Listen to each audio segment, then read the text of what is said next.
Hello, sir. Hello. हाँ।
Hello.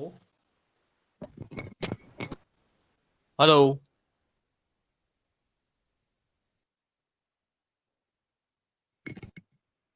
Hello, sir. Hello sir. Hello. Hello. Hello. हाँ बेटा, आवाज आ रही है? Yes, sir. Yes sir. Can we start the topic? Yes, sir. Please. Yes sir please. चलो ठीक। अच्छा अच्छा।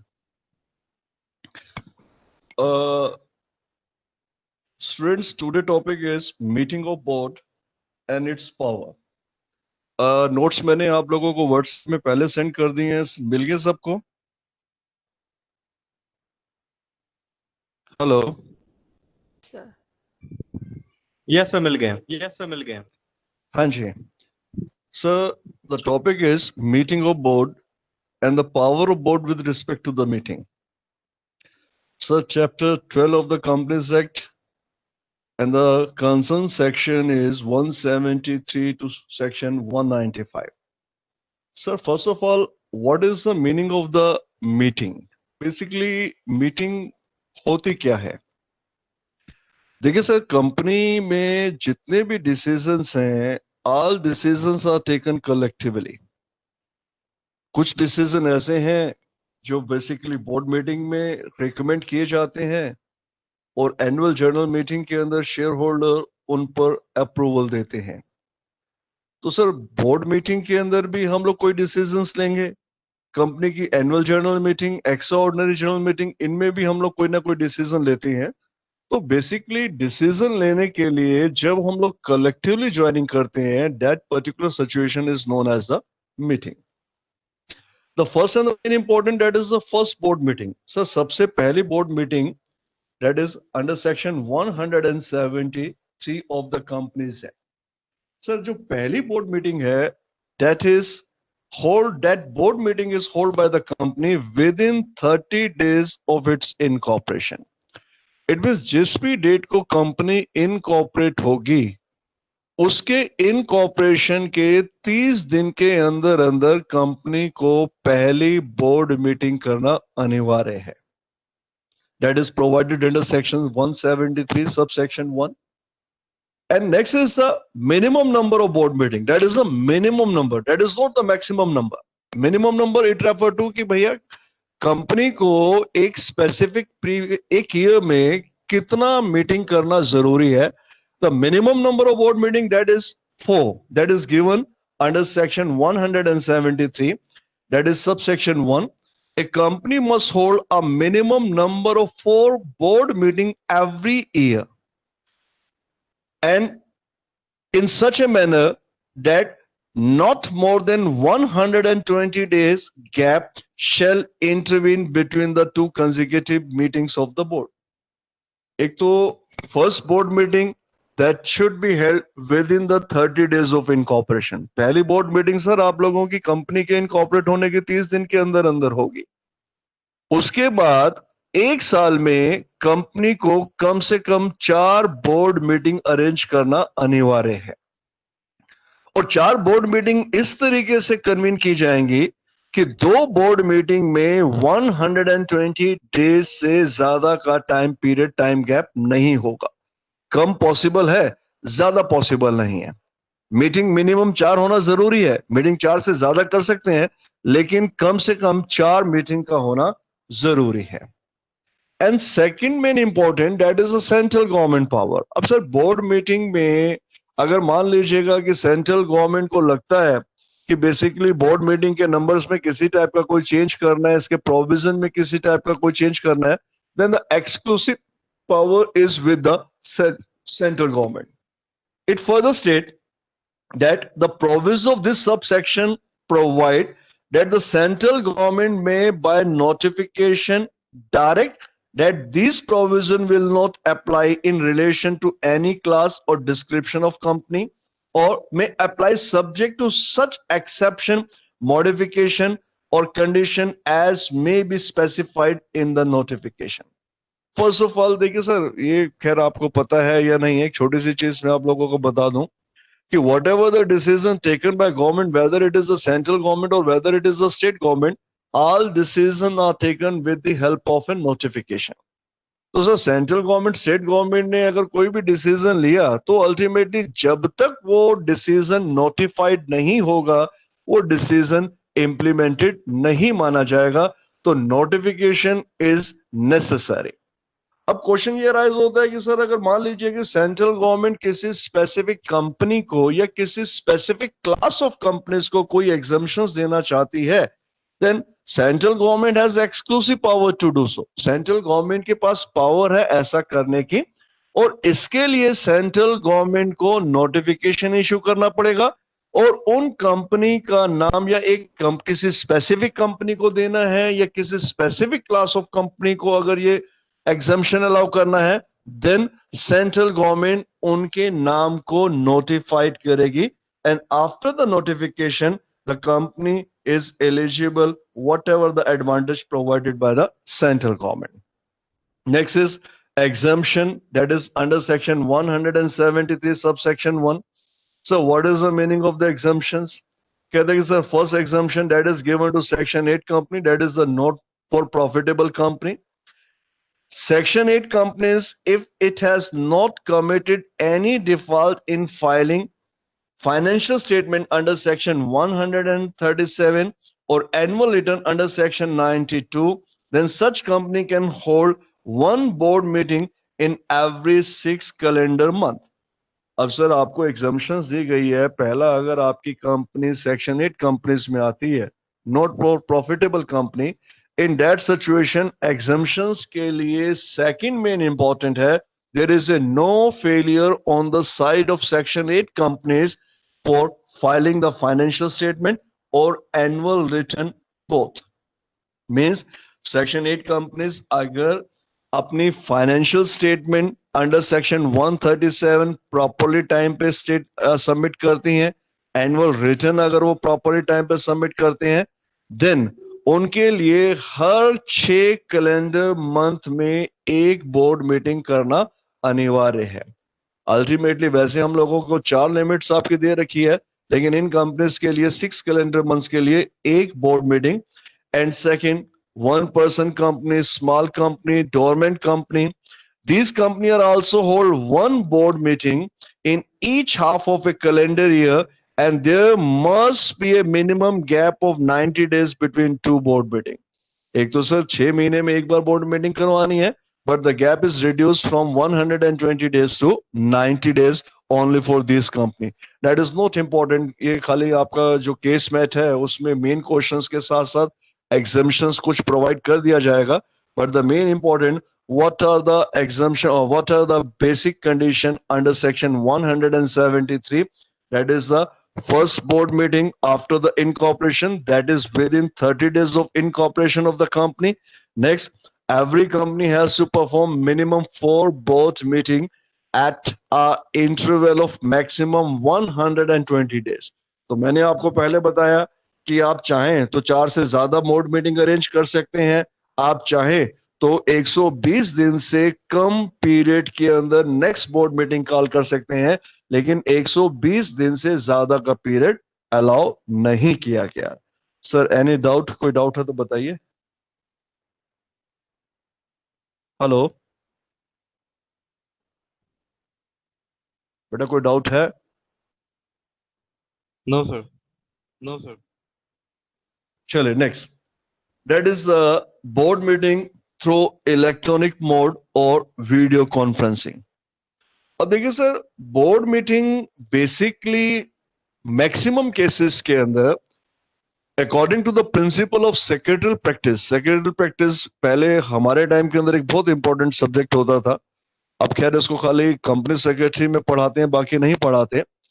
कंपनी सेक्रेटरी में means in case of a company, अगर मैं कहूं कि सर मीटिंग अगर हम लोग किसी वर्चुअल मोड से अरेंज कर लेते हैं तो अल्टीमेटली उसमें कहीं आपके डीमेरिट्स पैदा हो जाते हैं.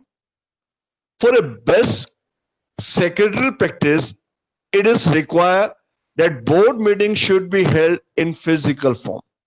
लेकिन सर आपके पास अल्टरनेटिव है that you can conduct a board meeting through any of the electric board or through video conferencing, that is provided also under section 173. First is the manner of participation.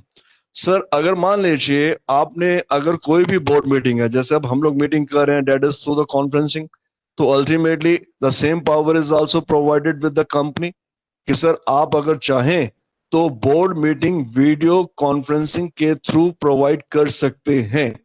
लेकिन ऐसी situation के अंदर जो भी communication का mode है that should B reliable.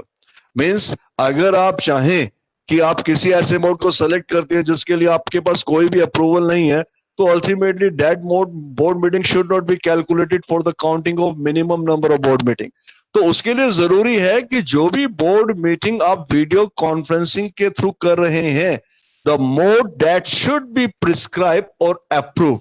What is the condition? First is the such video conferencing should be recognized presence of director as well as record the presence of the director. अब इन्होंने कहा कि sir assumption base है कि sir जो भी board meeting जिस video conferencing mode से हम लोग कर रहे हैं that is a recognized one, वो रिकॉग्नाइज है, लेकिन उसके साथ साथ दूसरी कंडीशंस दे रखी है कि उस बोर्ड मीटिंग में जो भी डायरेक्टर प्रेजेंट हैं अल्टीमेटली वीडियो कॉन्फ्रेंसिंग कैपेबल है उन डायरेक्टर को रिकॉग्नाइज करने में और उनकी प्रेजेंस को रिकॉर्ड करने में. अब ये अभी आपके सामने जो स्क्रीन चल रही है, स्क्रीन में हर एक आदमी का नाम लिखा हुआ है कि भाई ये इस फला फला आपके नाम, मेरे नाम के आगे SD लिखा हुआ है, ऐसे ही आपके नाम के आगे JD लिखा हुआ है, किसी और के नाम के आगे कोई ना कोई चीज वर्ड मेंशन है.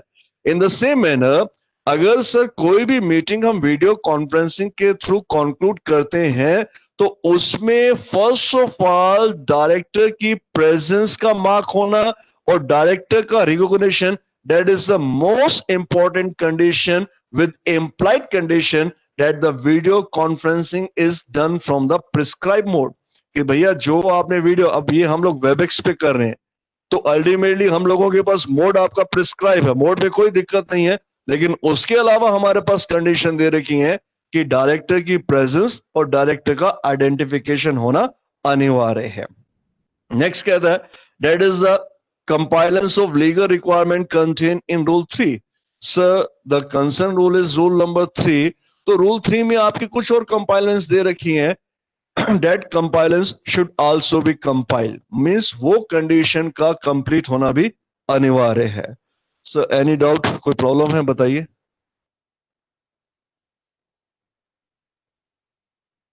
बेटा कोई डाउट है तो बताइए, चले आगे।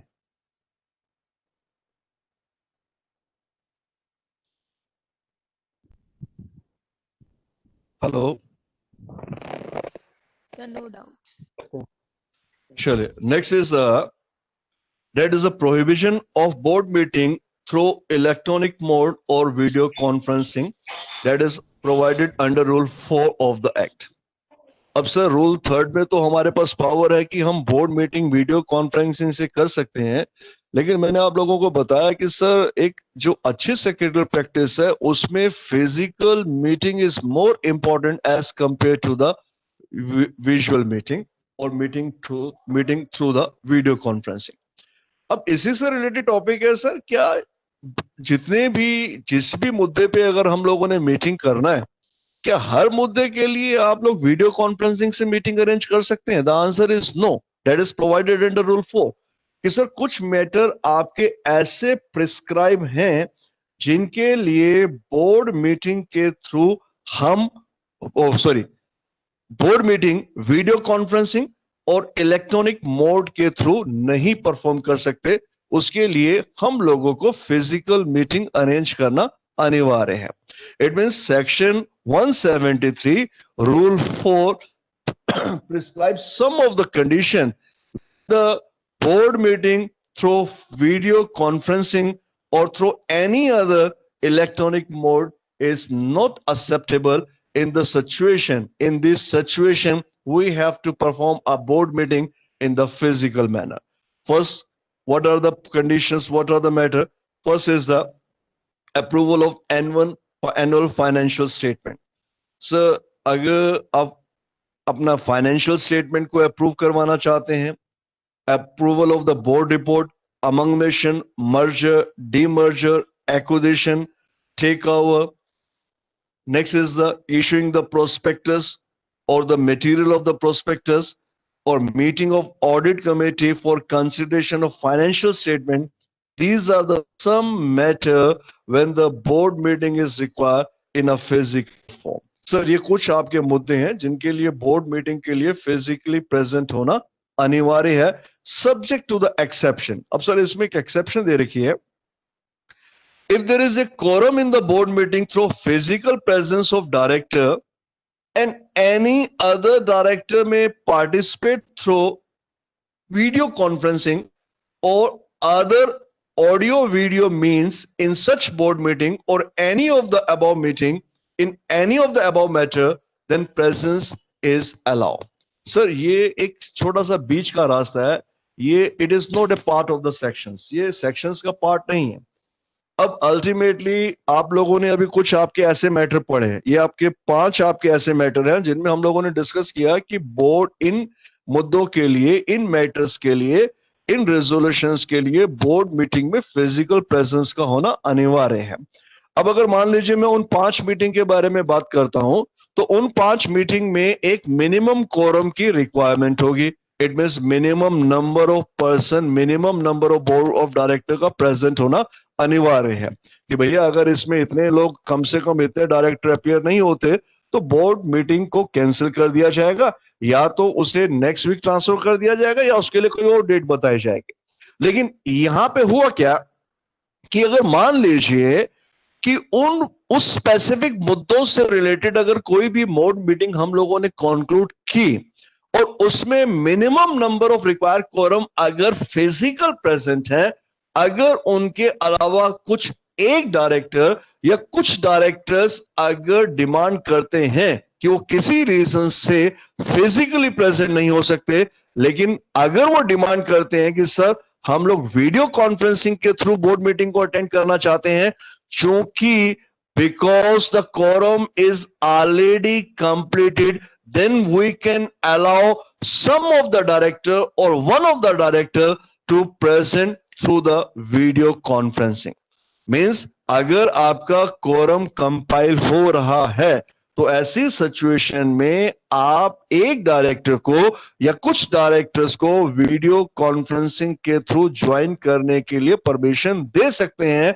इन दैट सिचुएशन, चाहे वो बोर्ड मीटिंग के अंदर उसकी प्रेजेंस वीडियो कॉन्फ्रेंसिंग के थ्रू है, वो स्पेसिफिक मुद्दों से रिलेटेड मीटिंग है, तब भी अल्टीमेटली उसकी प्रेजेंस अलाउ की जाएगी.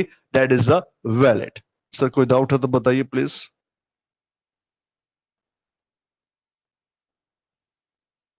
Is there is any doubt? Please sir. क्या है इस वाले सिचुएशन में कोई सर इस मीटिंग के लिए जो रेस्पेक्ट बेटा आवाज नहीं. हेलो हेलो हेलो हाँ जी, आवाज नहीं क्लियर बेटा, बताइए. सर अगर कोविड वाला सिचुएशन उस टाइम पे भी ये वाली होगा. सर एक बार क्वेश्चन दोबारा रिपीट करेंगे, आवाज क्लियर नहीं हो रही. हेलो सर अगर कोविड के सिचुएशन में भी ये मीटिंग्स जरूरी है क्या? बेटा तेरा क्वेश्चन आधा क्लियर हो रहा है, आधा आवाज क्लियर नहीं हो रही. मैं एक बार फिर बता देता हूं कि बेसिकली कुछ आपके मुद्दे ऐसे होते हैं, कुछ बिजनेस ऐसे होते हैं जिनमें फिजिकल प्रेजेंस का होना अनिवार्य है. मीन्स अगर आप उन मुद्दों के लिए कोई भी बोर्ड मीटिंग वीडियो कॉन्फ्रेंसिंग के थ्रू करते हैं तो वो बोर्ड मीटिंग वैलिड नहीं मानी जाती. लेकिन यहाँ पे एक मिक्स सिचुएशन पैदा होगी. अब मान लीजिएगा कि मैं कहता हूं कि किसी भी बोर्ड मीटिंग के लिए अगर कोरम की रिक्वायरमेंट 5 डायरेक्टर्स की है और total number of board of director आपके 15 हैं. अब मान लीजिएगा कि 5 डायरेक्टर की जगह 6 डायरेक्टर प्रेजेंट हैं और 2-3 डायरेक्टर ऐसे हैं जो किसी रीजन के कारण उस मीटिंग में फिजिकल प्रेजेंट नहीं हो सकते. अगर वो डायरेक्टर उन स्पेसिफिक मुद्दों पे वीडियो कॉन्फ्रेंस के थ्रू आपका अपीयर होने की डिमांड करते हैं, क्योंकि हमारा मिनिमम नंबर ऑफ कोरम तो मेंटेन हो चुका है, तो ऐसी सिचुएशन के अंदर उन स्पेसिफिक मुद्दों पर भी उनकी प्रेजेंस वीडियो कॉन्फ्रेंसिंग के थ्रू अलाउ की जा सकती है. समझ में आया बेटा? हाँ सर, डन. चलिए sir. Next, that is a notice of board meeting that is most important under section 173 subsection 3. Important mark कर लीजिएगा. Sir, what is notice for board meeting? A meeting of board shall be called by giving not less than 7 days notice in writing to every director at his address registered with the company, and such notice shall be sent by hand delivery or by post or by any other electronic means. So what is important in this 173 subsection 3? First is the कहते हैं कि meeting it shall be called by giving not less than 7 day notice. Sir, first of all, minimum number of days, that is the 7. तो sir कम से कम 7 दिन का notice मिलना अनिवार्य है. And the most important, notice in writing. Sir notice जो आपको दिया जाएगा वो राइटिंग में दिया जाएगा. इट मीन्स अगर आप वर्बल नोटिस देते हैं, फेस टू फेस नोटिस देते हैं, then it should not be treated as notice in writing. उसे notice in writing नहीं माना जाएगा. तो अल्टीमेटली ये माना जाएगा कि उस मीटिंग के लिए आपने नोटिस डिलीवर नहीं किया. तो मीटिंग के लिए कम से कम नोटिस 7 दिन पहले दिया जाना जरूरी है.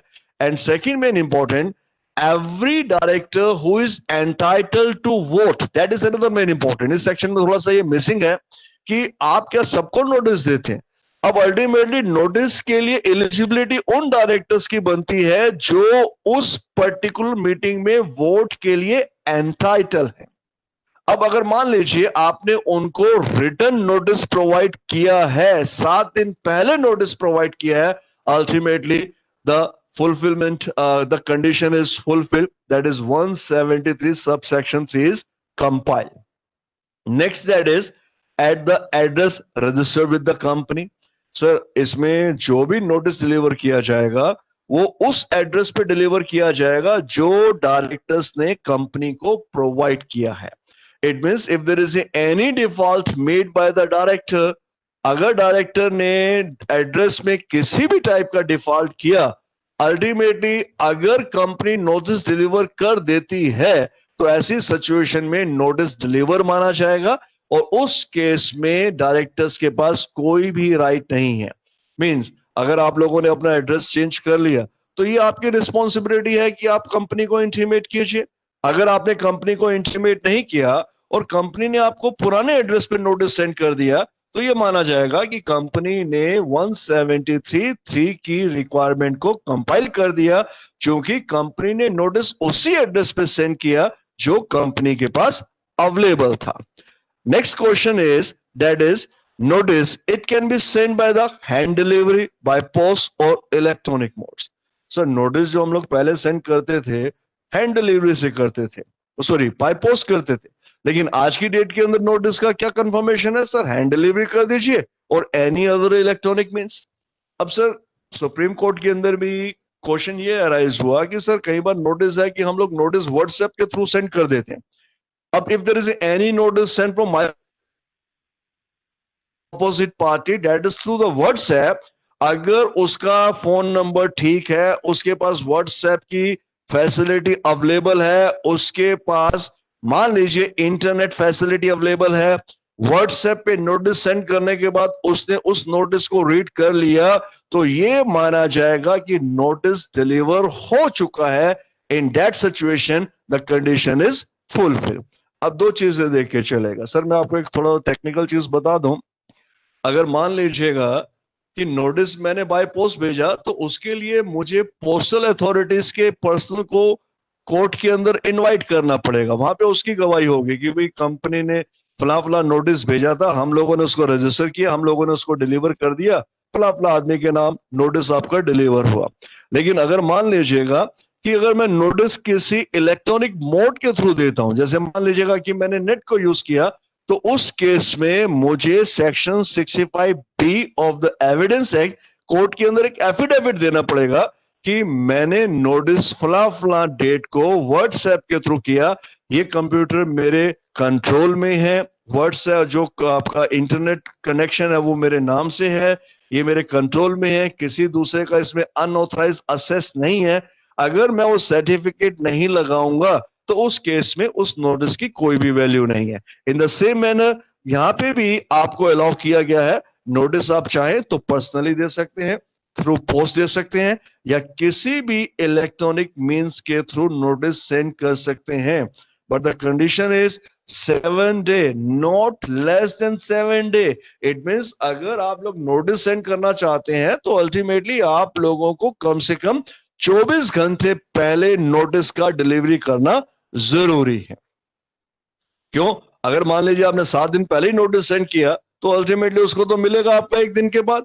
तो ऐसे केसेस के अंदर नॉट लेस देन 7 डेज की कंडीशन आपकी फुलफिल नहीं हो रही. तो इसलिए अगर आप बाय पोस्ट अगर कोई नोटिस सेंड करते हैं तो ट्राई कीजिएगा कि नोटिस पीरियड से पहले सेंड किया जाए ताकि मिनिमम 7 डेज का कंडीशन फुलफिल हो सके.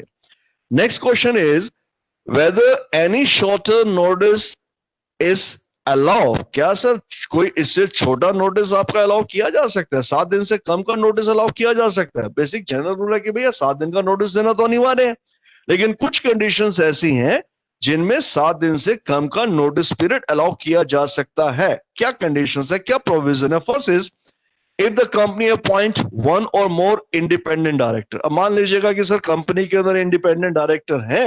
सेकंड केस कंपनी के अंदर इंडिपेंडेंट डायरेक्टर नहीं है. अब मान लीजिए अगर इसमें 2 केसेस हैं. फर्स्ट, अगर कंपनी के अंदर इंडिपेंडेंट डायरेक्टर है then shorter notice shall be valid. मतलब 7 दिन से कम का नोटिस वैलिड माना जाएगा अगर इंडिपेंडेंट डायरेक्टर है. What are the condition? First, meeting call to transact some urgent business.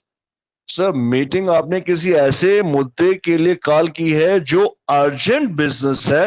It means उस ट्रांजैक्शन का अर्जेंट बिजनेस में आना अनिवार्य है. Second, at least one independent director is present at such board meeting, or if no such independent director is present at such board meeting, then decision taken at such board meeting shall be circulated to every director, and such director shall be such decision shall be final only on the ratification thereof by at least one independent director. अब देखिए sir, मुद्दा आपका urgent है. अब यहां पर आपका एक इंडिपेंडेंट डायरेक्टर्स है, तो सर इस इंडिपेंडेंट डायरेक्टर का प्रेजेंट होना जरूरी है. अगर मान लीजिए इंडिपेंडेंट डायरेक्टर अगर उस मीटिंग में प्रेजेंट नहीं होता और मीटिंग आपने शॉर्टर पीरियड में कंक्लूड कर दी, तो अल्टीमेटली आप उस मीटिंग में जो भी डिसीजन लेंगे उस डिसीजन का रिटर्न में सब डायरेक्टर को सर्कुलेट होना अनिवार्य है. And the second main important condition, जो कि इंडिपेंडेंट डायरेक्टर की प्रेजेंस नेसेसरी थी, तो जब भी हम नेक्स्ट मीटिंग करेंगे उस मीटिंग में पहले वाली मीटिंग जिसमें इंडिपेंडेंट डायरेक्टर का प्रेजेंट होना जरूरी था, शॉर्टर पीरियड देन 7 days में हमने मीटिंग कॉल अप की, उस मीटिंग का आपको रेटिफिकेशन करवाना अनिवार्य हो जाएगा. मैं आपको एक बार फिर दोबारा बता देता हूं. सर मान लीजिए अगर मुझे आज कोई मीटिंग, मुझे 2 दिन के बाद मीटिंग कोई अरेंज करना है, तो मिनिमम नंबर ऑफ डेज तो आपके 7 दिन है, तो 2 दिन में तो आप मीटिंग कैसे कॉल अप करेंगे. लेकिन सर बिजनेस जो है that is the urgent business, और ऐसी सिचुएशन में हम लोग 2 दिन से ज्यादा उसको विदर नहीं कर सकते. तो उस केस में अगर मैंने 2 दिन का कोई नोटिस पीरियड दिया, तो क्वेश्चन ये राइज होता है कि क्या किसी इंडिपेंडेंट डायरेक्टर का मीटिंग में प्रेजेंट होना अनिवार्य है. अगर सर इंडिपेंडेंट डायरेक्टर आपका है तो वो मीटिंग के अंदर प्रेजेंट होता है, और उस केस में आप लोगों को 7 दिन से कम के समय में मीटिंग करने की अपॉर्चुनिटी प्रोवाइड की जाएगी, प्रोवाइडेड अगर इंडिपेंडेंट डायरेक्टर प्रेजेंट है. अगर इंडिपेंडेंट डायरेक्टर है लेकिन अनफॉर्चुनेटली किसी रीजन से अगर वो इंडिपेंडेंट डायरेक्टर मीटिंग में प्रेजेंट नहीं हो पाया, तो ऐसी सिचुएशन में मीटिंग में आपने जो भी डिसीजन लिया उसकी कॉपी, उसका रिटन एक्नॉलेजमेंट सब डायरेक्टर्स को सेंड किया जाएगा, और अगली मीटिंग में वो जो मीटिंग हुई थी उसका रेटिफिकेशन होना अनिवार्य है. और रेटिफिकेशन कौन करेगा? That ratification should be done by the at least one independent director.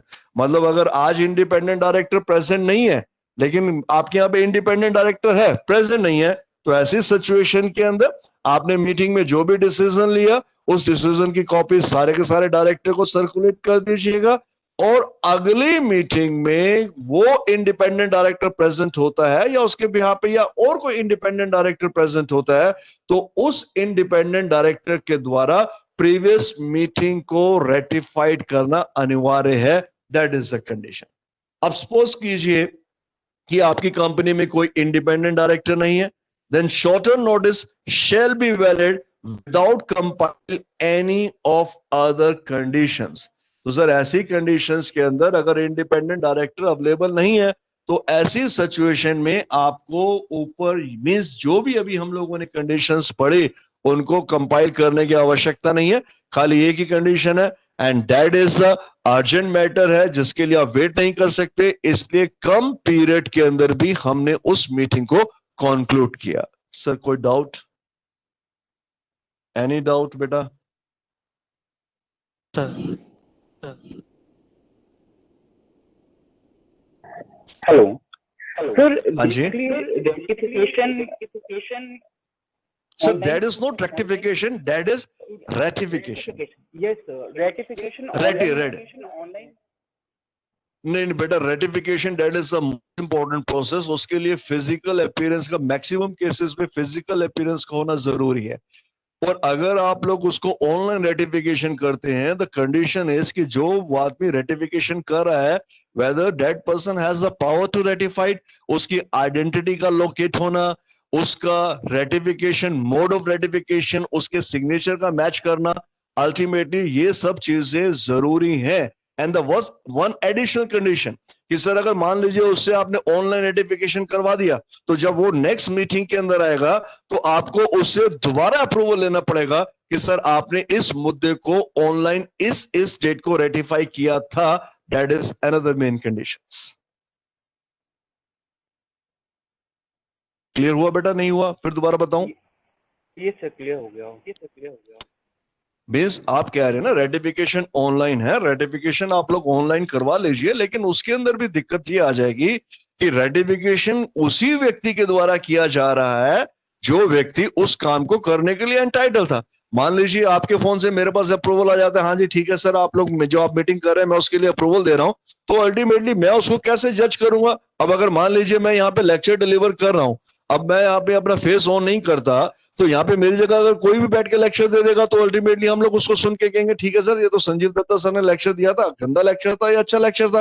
तो अल्टीमेटली मेन इंपॉर्टेंट थिंग कि अगर वो ऑनलाइन रेटिफाई करता है तो उस ऑनलाइन रेटिफिकेशन प्रोसेस की रिलायबिलिटी क्या है, क्योंकि कोर्ट पूछेगा कि अगर वो रिलायबल नहीं है तो ऐसी सिचुएशन में वो रेटिफिकेशन वैलिड नहीं माना जाएगा।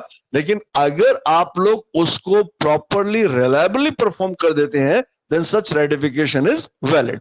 लेकिन इसमें भी जरूरी है कि जब भी वो व्यक्ति फ्यूचर में फिजिकली प्रेजेंट होगा तो उसको उन रेटिफिकेशन के लिए दोबारा से अपनी कंसेंट देनी पड़ेगी। That is a decided case, ये ऑलरेडी डिसाइड हो चुका है। Clear sir? कोई डाउट? चले? Yes, sir. Yes, sir. चले sir, next is that is the penalty.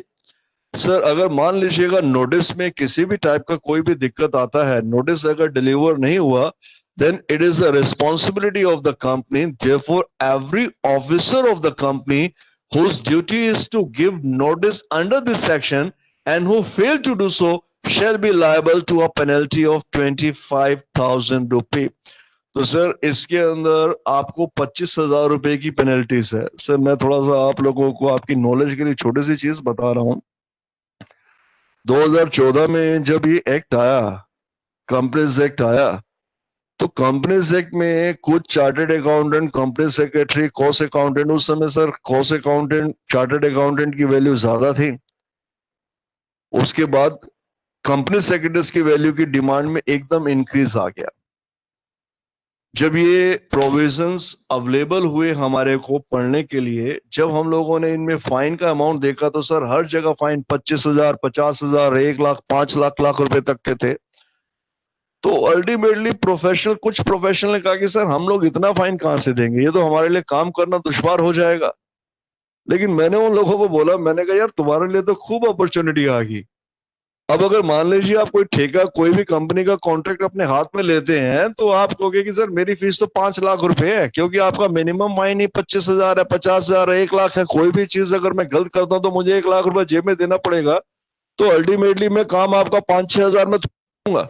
Now the same thing is occur. आज की डेट में कंपनी सेक्रेटरी कहता है सर मैं आपका ये काम करूंगा, इस काम के अंदर अगर कोई भी कंट्रावेंशन हुआ तो 25-50 लाख रुपए का तो मेरे को वैसे बैठे बैठे चुना लग जाएगा।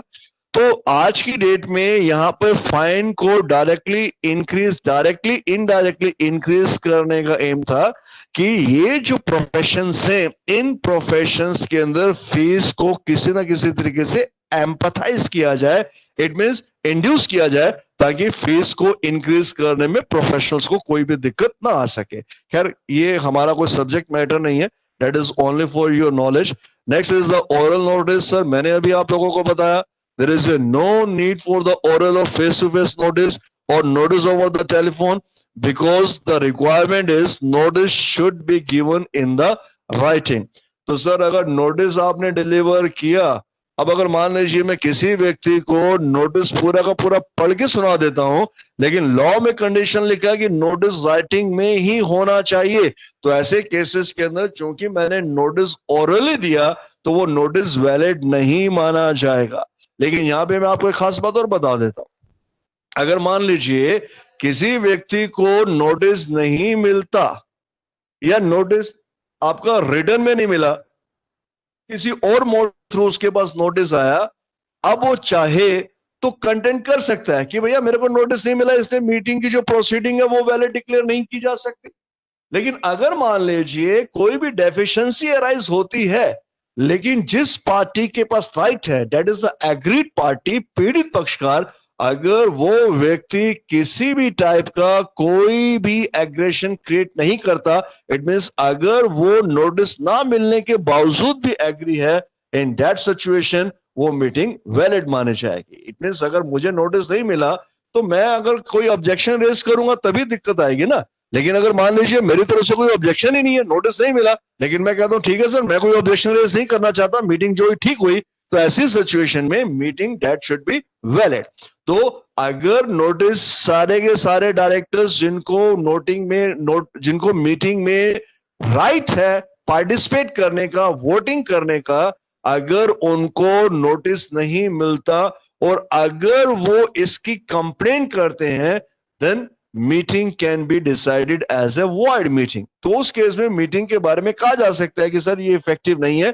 लेकिन अगर नोटिस नहीं मिला या कोई और डेफिशिएंसी पैदा होती है, नोटिस गलत मिला या कोई भी चीज, कोई भी दिक्कत पैदा हुई, लेकिन अगर आपने उसके अगेंस्ट किसी भी टाइप का कोई भी ऑब्जेक्शन रेज नहीं किया, देन वो मीटिंग वैलिड मानी जाएगी, चाहे नोटिस मिला चाहे नहीं मिला।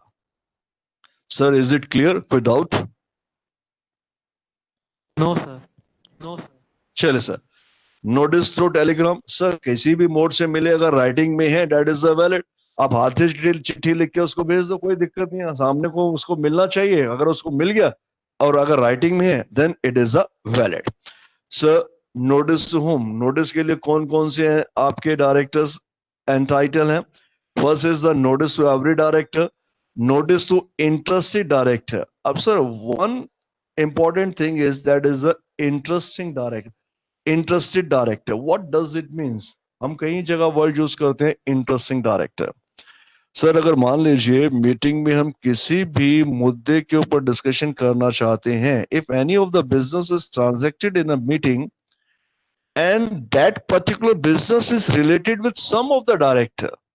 सर अगर मान लीजिए कि मीटिंग में एक मुद्दा डिसाइड होना है कि भैया यहाँ पर आपका नई दिल्ली के अंदर एक बिल्डिंग है, कंपनी उस बिल्डिंग को खरीदने जा रही है और पता चलता है कि उस बिल्डिंग में मेरा भी कोई शेयर है और मैं उस मीटिंग में पार्टिसिपेट कर रहा हूं, then I am known as the interested director.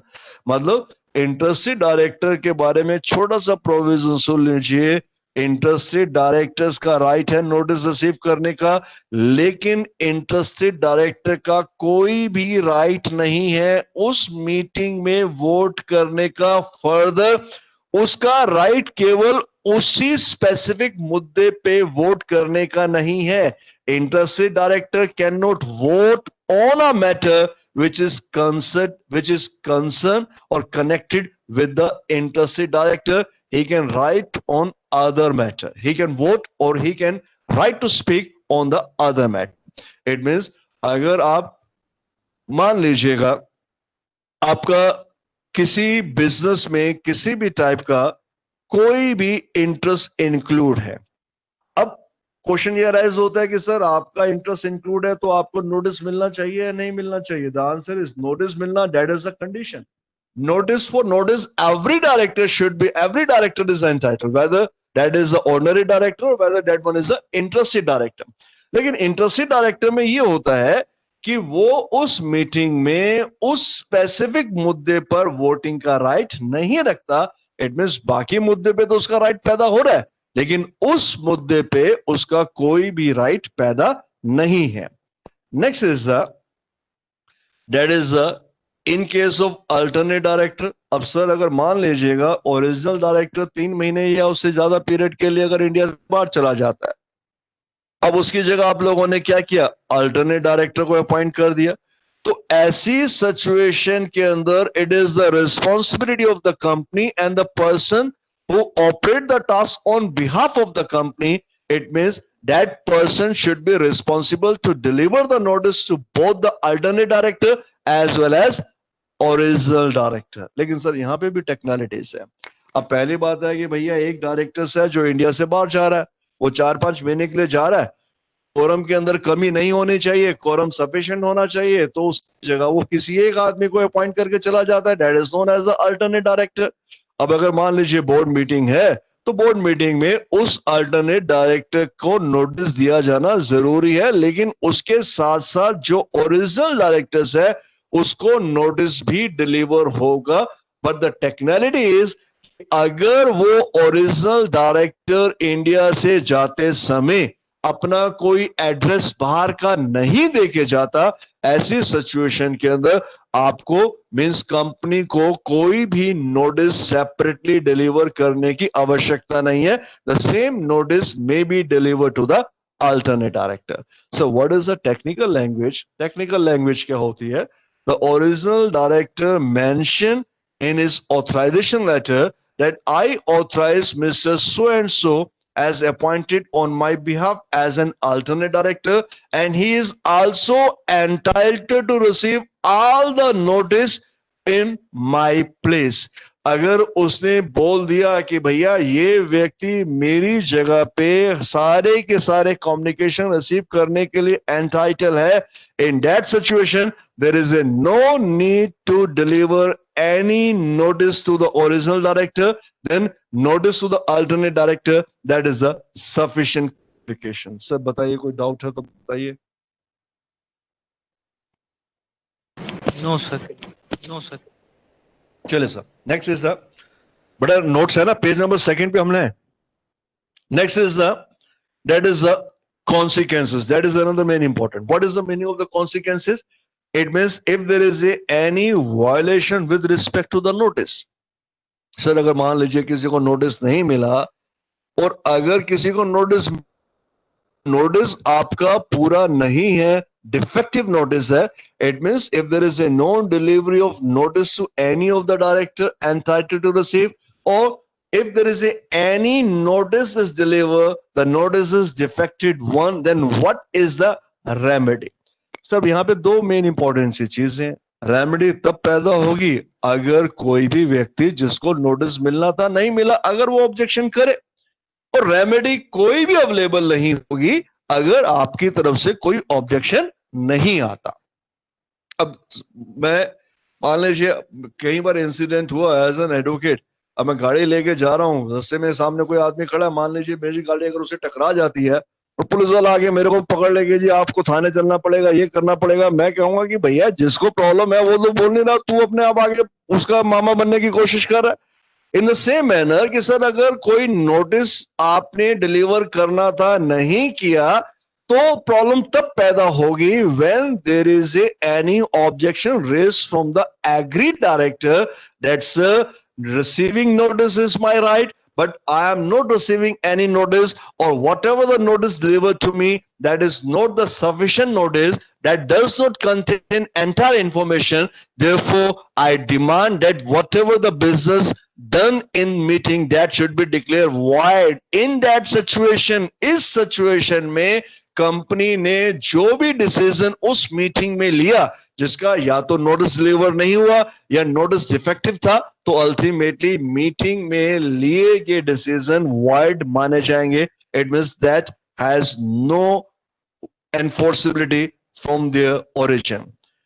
That is there is no any specific provision contained in the Company Act specifying the consequences where notice of the board meeting is not sent to one or more director of the company. Meeting shall be void. Even an accidental omission. Sir, we use the word accidental omission. Sir, पहले के जो law था 1956, उसमें तो आपके पास एक remedy थी कि सर ये जो हमने नोटिस डिलीवर नहीं किया, दैट इज एक्सीडेंटल मिस्टेक। हमारा ऐसा कोई भी कंसर्न नहीं था, हम नोटिस देना चाहते थे लेकिन किसी रीजन के कारण नोटिस नहीं जा पाया। हमारा कोई ऐसा हमारा कोई एम नहीं था, हमारा कोई ऑब्जेक्ट नहीं था कि नोटिस डिलीवर ना करे, in that situation remedy available हो सकती थी, but now there is a no remedy. Sir चाहे वो एक्सीडेंटल था, चाहे वो डेलिबरेट एक्ट था, लॉ ये मान के चलेगा कि अगर नोटिस नहीं मिला, एग्रीड पार्टी अगर डिमांड करती है, एलिगेशन इंपोज करती है, in that situation the meeting is declare wide, meeting wide मानी जाएगी।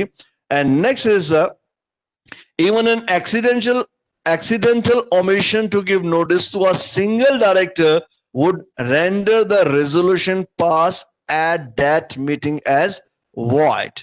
Next is the absentee director do not complain. मैंने अभी आप लोगों को बताया, where the absentee director do not complain for want of notice, the proceeding of the meeting will not be declared invalid, especially if the proceeding are ratified at a subsequent meeting in which the absentee director are present. अब sir यहाँ पे इन्होंने एक additional conditions और लगा दी। वो additional condition क्या है, मैंने भी आप लोगों को बताया कि अगर absentee डायरेक्टर किसी भी टाइप से कोई भी दिक्कत पैदा नहीं करता, ऑब्जेक्शन रेज नहीं करता, तो अल्टीमेटली वो मीटिंग वैलिड मानी जाएगी, subject to one further condition. And what is the further condition? अब मान लीजिए सर उस मीटिंग के बाद अगर कोई और मीटिंग होती है और अगर उस मीटिंग में absentee डायरेक्टर प्रेजेंट होता है, इन दैट मीटिंग अगर वो absentee डायरेक्टर अपनी उस absence को रेटिफाई कर देता है, in that situation whatever the decision taken earlier that should be implemented. It means company की रिस्पॉन्सिबिलिटी बन जाती है कि ठीक है सर, उस व्यक्ति ने कोई ऑब्जेक्शन रेज नहीं किया, उसको कोई दिक्कत नहीं है, लेकिन एट द सेम टाइम आपकी भी रिस्पॉन्सिबिलिटी है कि भविष्य में कभी भी कोई भी मीटिंग दोबारा से कॉल अप की जाती है और अगर उस मीटिंग में वो absentee डायरेक्टर प्रेजेंट होगा, in that situation you have to rectify the same. Sir आपको रेक्टिफिकेशन खाली उसी आदमी से कराना है, not from the all of the director. ठीक है सर, एनी डाउट बेटा?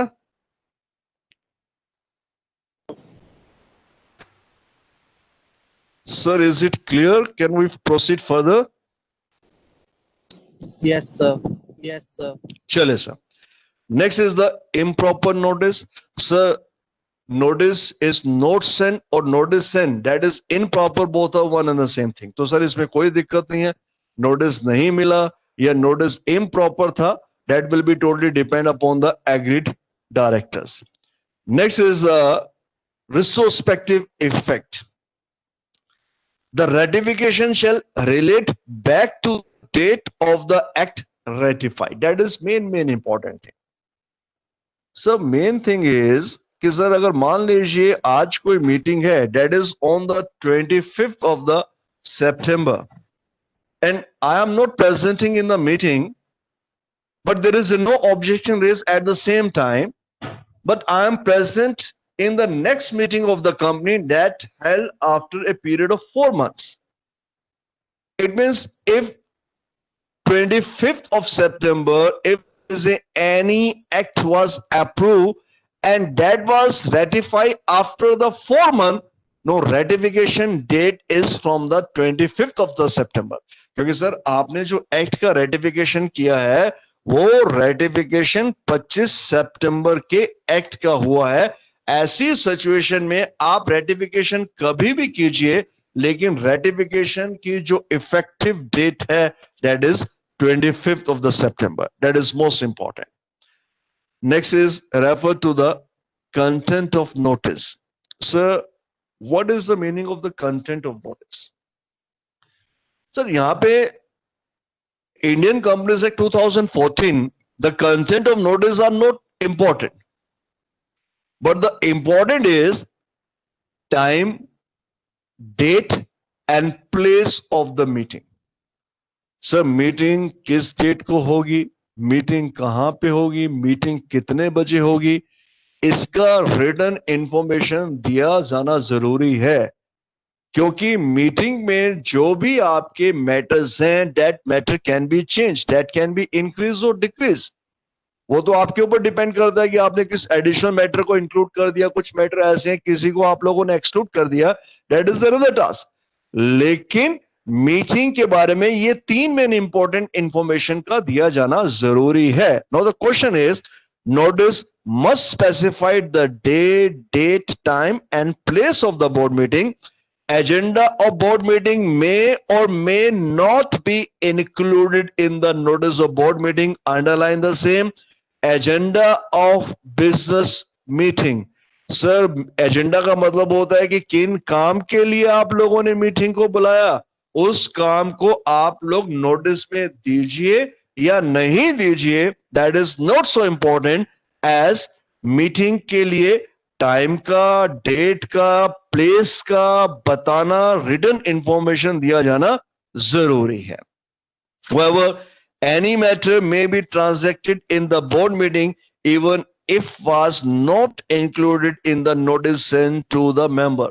अब सर ये यहाँ पे इन लोगों ने चीज डाली है जो इस बात को हाईलाइट करती है कि भाई नोटिस में एजेंडा का बताया जाना जरूरी क्यों नहीं है। वो कहता है कि सर कई बार ऐसा होता है मीटिंग में हम उन एजेंडा को भी डिस्कस कर लेते हैं जो हम लोगों ने नोटिस में मेंशन नहीं किए। इन दैट सिचुएशन अगर मान लीजिए किसी एजेंडा के बारे में आपने मीटिंग में मेंशन नहीं किया तो क्या वो मैटर उस मीटिंग में डिस्कस हो सकता है? बिल्कुल डिस्कस हो सकता है।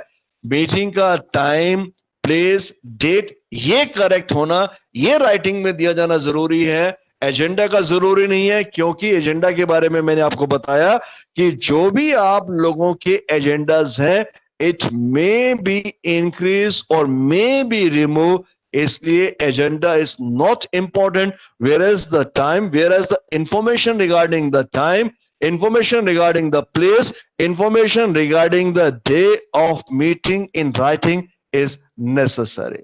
सर कोई डाउट है तो बताइए। No, sir. No, sir. Sir everything is clear?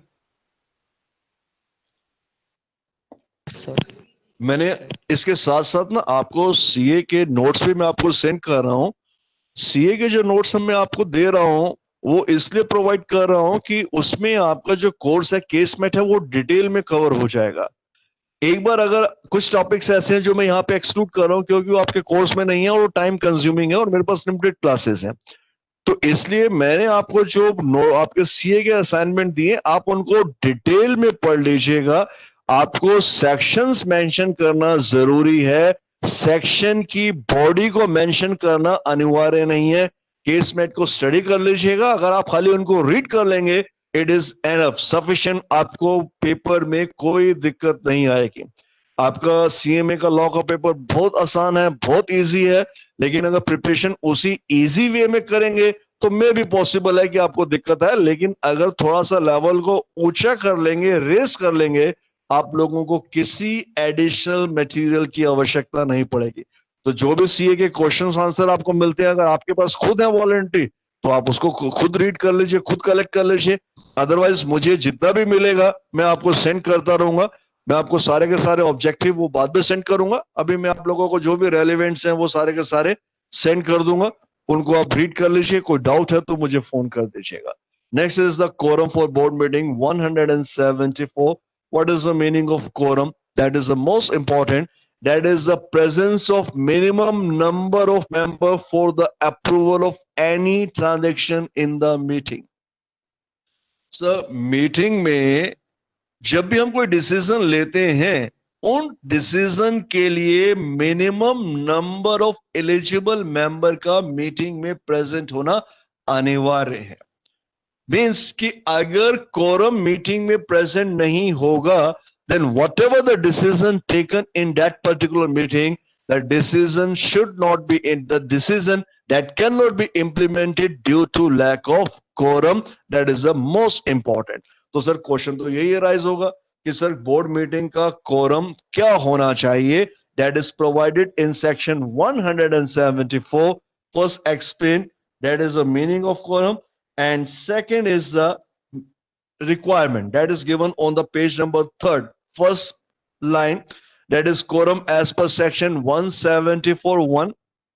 First is the 1/3 of the total strength or 2 director, whichever is the higher. Indirectly sir अगर 6 डायरेक्टर हैं तो कम से कम 2 डायरेक्टर्स का होना जरूरी है, लेकिन 6 से ज्यादा डायरेक्टर हुए तो उस केस के अंदर 1/3, जैसे मान लीजिएगा 7 डायरेक्टर्स हैं, 7 का 1/3 it comes to 2.33, then it should be converted into 3. It means 3 director का प्रेजेंट होना अनिवार्य है. There should be a requirement of minimum 3 director. No, the quorum is 1/3 of the total strength, and second is or 2 director, whichever is the higher. And the most important, any fraction in the value, it should be round off as 1. Sir, अगर कोई भी fraction आता है तो आप इसको 1 में convert कर सकते हैं. Next is that is quorum as per section 174(3), where at any time the number of interested director present in the board meeting, the number of interested director present in the board meeting exceed or is equal to 2/3 of the total strength, then the quorum during that time it shall be higher of number of remaining directors or 2 director, whichever is the higher. अब sir ये situation कहना क्या चाहता है? वो कहना चाहता है कि अगर मान लीजिए उस मीटिंग में इंटरेस्टेड डायरेक्टर जो प्रेजेंट हुए, if that number of interesting director in that particular board meeting exceed और is equal to 2/3 of total strength. अब वो कहता है कि सर अगर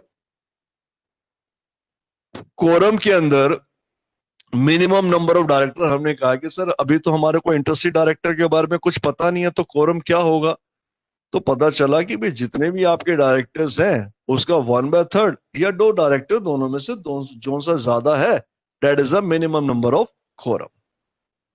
तो हमने कहा ठीक है सर, 5 डायरेक्टर्स हैं तो 5 का 1/3 2 से कम आएगा. तो हमने कहा कि भैया ठीक है, 2 व्यक्ति का 2 डायरेक्टर का प्रेजेंट होना अनिवार्य है अगर आप उस मीटिंग में कोई भी काम करना चाहते हैं.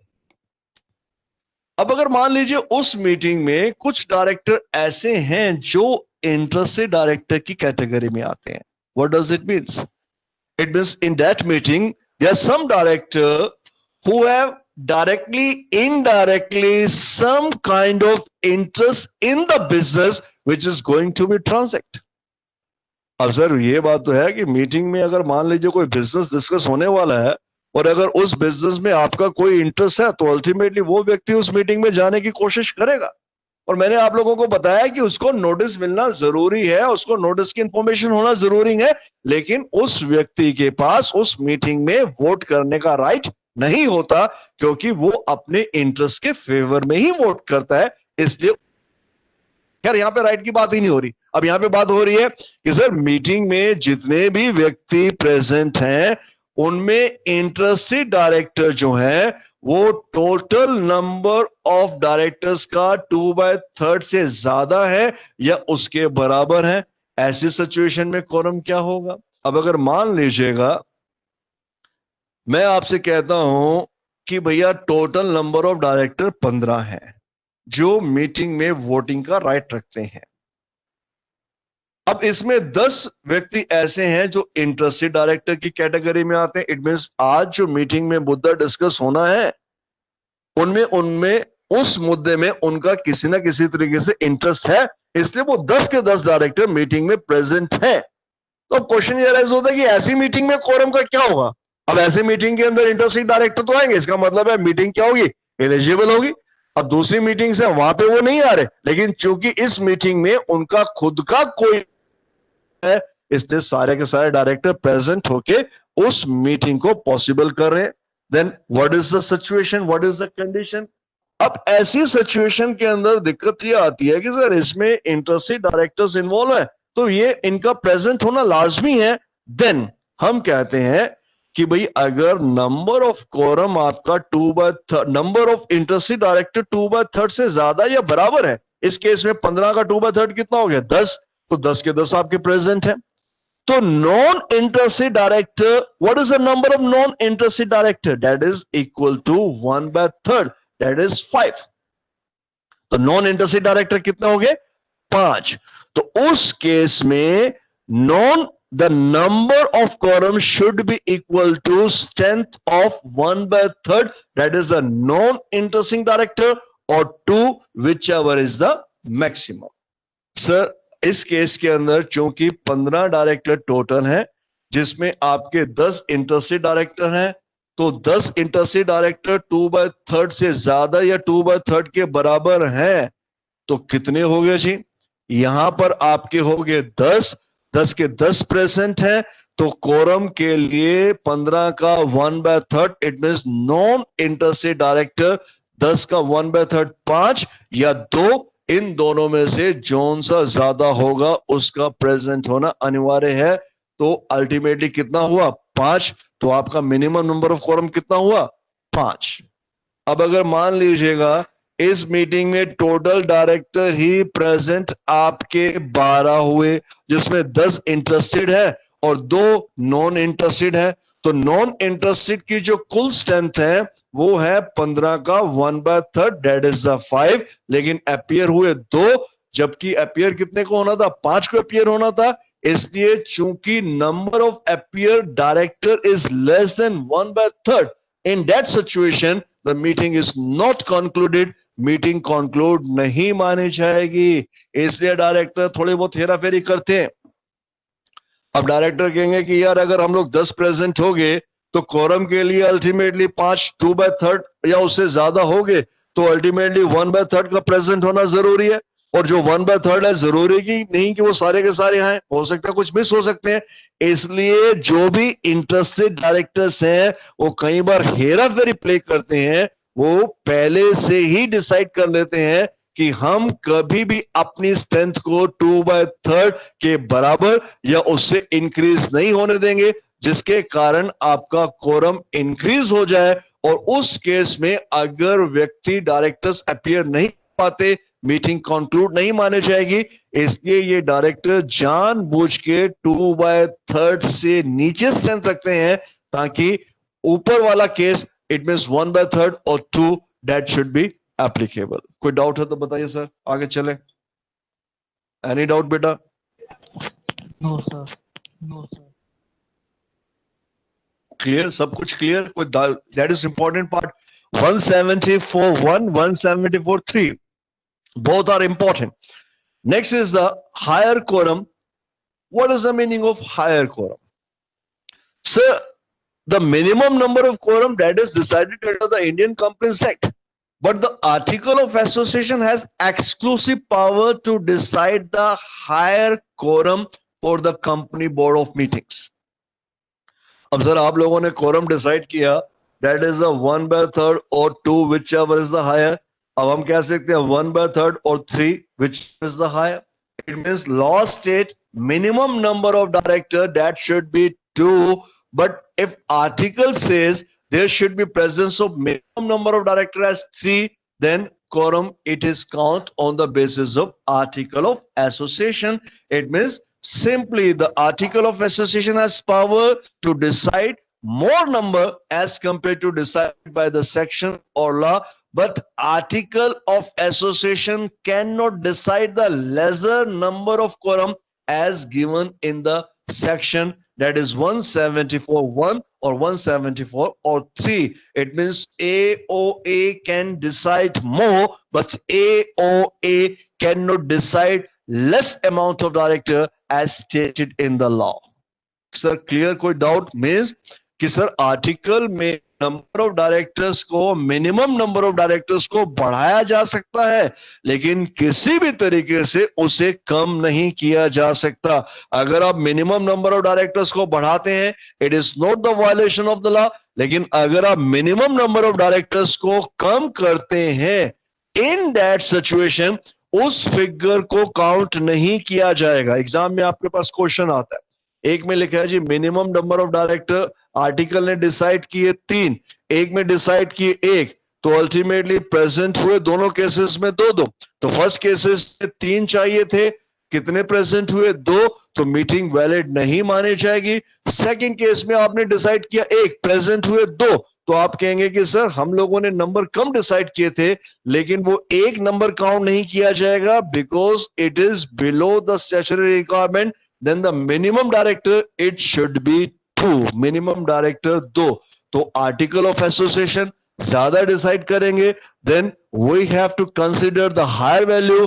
But if the article decides lesser value as compared to the law or mentioned in the section, then the value or when the whatever the stand mentioned by the section, by the concerned section, that should be implemented.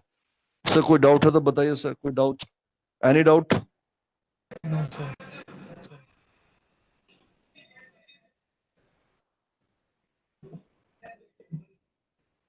Sir, next is the effect of no quorum, that is 174(4). Effect of no quorum. अब sir यहां एक छोटी सी technicality है, sections को पढ़ेंगे थोड़ा सा complicated हो जाएगा. मैं छोटा सा आपको वैसे ही बता देता हूं कि सर अगर कोरम नहीं है तो अल्टीमेटली मीटिंग तो कंक्लूड नहीं मानी जाएगी, मीटिंग तो आप लोगों को दोबारा बुलानी पड़ेगी. तो उसमें दो कंडीशन है, whether any information given in the article और if the article is silent if the meeting is not concluded due to the lack of quorum. If the article is silent about the next meeting, it is understood the meeting should be held on the next week, same day, same time, same place. Or if the article is not silent, whatever mentioned in the article, the same should be implemented. तो sir बड़ी आसान सी चीज है. पहली चीज कि अगर meeting conclude नहीं हो पाती क्योंकि minimum number of quorum present नहीं है, तो भैया मिनिमम नंबर ऑफ कोरम का प्रेजेंट होना जरूरी है. नहीं है तो कोई दिक्कत नहीं है, हम कहेंगे कि ठीक है सर आप बताइए कि क्या करना है. तो आर्टिकल में इसके बारे में गिवन होगा, आर्टिकल में प्रोविजन होगा कि भैया अगर कोरम अवेलेबल नहीं होता तो मीटिंग 10 दिन के बाद कीजिए, 15 दिन के बाद कीजिए, 20 दिन के बाद कीजिए. इट मींस आर्टिकल आपको कोई ना कोई समय अवधि बताएगा जब उस मीटिंग को कंक्लूड करना है, क्योंकि मीटिंग कंक्लूड नहीं हो पाई due to the lack of quorum. Any other reason नहीं बोला मैंने, खाली कोरम के कारण कहा. लेकिन अगर मान लीजिए आर्टिकल में ये चीज मेंशन नहीं है, देन लास्ट डेट कि सर अगर आर्टिकल साइलेंट है तो हम पहले से डिसाइड कर देते हैं, तो मीटिंग कब होगी? मीटिंग उस केस में, अभी सेक्शन को मैं पढ़ रहा हूं जरा ध्यान से देके चलेगा. If the board meeting could not be held of want of quorum unless the article of the company otherwise provide, unless the article of the company otherwise provide, it means if the article is silent then meeting shall automatically stand adjourned. Sir अगर कुछ नहीं कहा जाता meeting automatically adjourn हो जाएगी. And then कब होगी? Same day in next week. If the day is a national holiday then next succeeding day which is not a holiday, same time and same place. तो छोटी सी चीज है, या तो आर्टिकल आपको इन्फॉर्म करेगा, इन्फॉर्म नहीं करेगा तो 174 सब सेक्शन 4 आपको automatically next week same time same place पहले से इंटीमेट कर रहा है. इसलिए उस सिचुएशन के अंदर आपको एडिशनल कुछ बताने की आवश्यकता नहीं है. अब सर ये चीज क्या है, इसके बारे में ये क्या ये कहना क्या चाहता है? अब मैंने आपको सिंपल छोटी सी चीज बताई कि भैया अगर आपकी मीटिंग लैक ऑफ कोरम के कारण नहीं हुई तो उस केस में आर्टिकल आपको इंफॉर्मेशन देगा. आर्टिकल साइलेंट क्यों रहते हैं? अब आर्टिकल साइलेंट इसलिए रहते हैं कि यार अगर मीटिंग अगर नहीं हो पाई तो हमारे को दोबारा से प्रोसेस इनिशिएट करना पड़ेगा, दोबारा से डायरेक्टर को बताना पड़ेगा, दोबारा से फॉर्मेलिटीज पूरी करनी पड़ेगी. इन दैट सिचुएशन अगर हम चुप रहे तो लॉ ने क्या रखा? लॉ कह रहा है कि अगर आर्टिकल साइलेंट है, इन दैट सिचुएशन अगर मीटिंग नहीं हुई due to lack of quorum, अगले हफ्ते वही स्थान, वही प्लेस, वही टाइम, वही जगह, मीटिंग वहीं पे होगी. और ऐसे सिचुएशन में आपको कोई भी एडिशनल नोटिस और कोई भी दूसरी फॉर्मेलिटीज करने की आवश्यकता नहीं है. इसलिए आर्टिकल स्पेसिफिकली इन चीजों के लिए साइलेंट हो जाते हैं क्योंकि अगर एक बार मेंशन कर दिया तो फॉर्मेलिटीज भी पूरी करनी पड़ेगी और फ्यूचर में आप लोगों को कभी भी मीटिंग आपकी पोस्टपोन होगी, हर मीटिंग के लिए सेपरेटली इंटीमेशन देना अनिवार्य होगा। इसलिए कंपनी सेक्रेटरी इस क्लॉज को कभी भी अपने आर्टिकल ऑफ एसोसिएशन में कवर नहीं करते, क्योंकि ऑटोमेटिकली मीटिंग अपने आप ही नेक्स्ट वीक 7 दिन के बाद मान ली जाएगी। नेक्स्ट क्या है, नो फ्रेश नोटिस। मैंने अभी आप लोगों को बताया, since an adjourned meeting is a continuation of original meeting, therefore fresh notice for the adjourned meeting is not required. What does it means?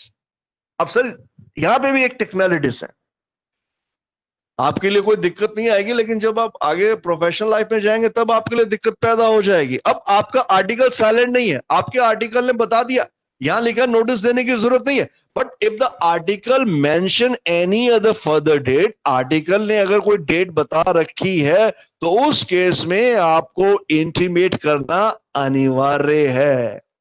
अगर आर्टिकल कहता है कि सर अगर meeting for wants of quorum अगर नहीं हो पाई तो meeting 15 दिन के बाद होगी, इन दैट सिचुएशन अगर मीटिंग आज कंक्लूड नहीं होती, then it is the responsibility of the company to intimate all the director, all the concerned director once again, because article explain the procedure कि सर नहीं हुई तो 15 दिन के बाद होगी, तो आर्टिकल को यह भी बताना पड़ेगा कि कहां पर होगी, कब होगी, किस स्थान पर होगी। therefore in that situation notice दिया जाना जरूरी है। इसलिए हम ये मान के चलते हैं कि अगर आर्टिकल साइलेंट है तो अल्टीमेटली अगले हफ्ते होगी, उसी जगह होगी, उसी प्लेस होगी। इस सिचुएशन में आपको कोई भी सेपरेट नोटिस देने की आवश्यकता नहीं है। इससे कोई डाउट है तो बताइए please.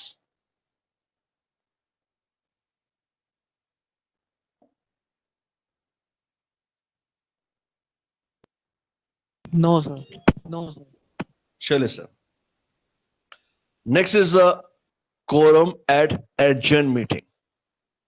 So here there are two different act, that is the 1956 Company Act and 2013 Act.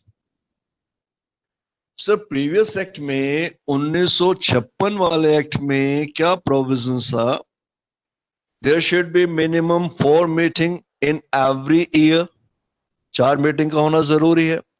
Suppose if we call a meeting and the meeting is not concluded due to wants of quorum and article is silent, अभी बताया अगले हफ्ते meeting चली जाएगी।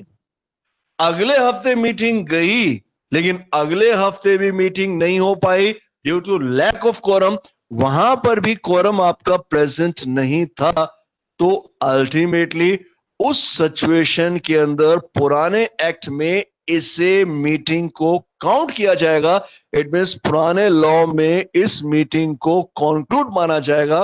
क्यों? क्योंकि meeting आपकी quorum की वजह से ना होने के कारण अगले हफ्ते बुलाएगी, तो अगले हफ्ते जितने भी लोग प्रेजेंट होंगे ऑटोमेटिकली वो कोरम मान लिए जाएंगे। इट मींस नेक्स्ट वीक आपको कोई भी सेपरेट कोरम कंक्लूड करने की आवश्यकता नहीं था। That was the provision of companies act 1956, but in the year 2013 the provision is going to be changed. And what is the change?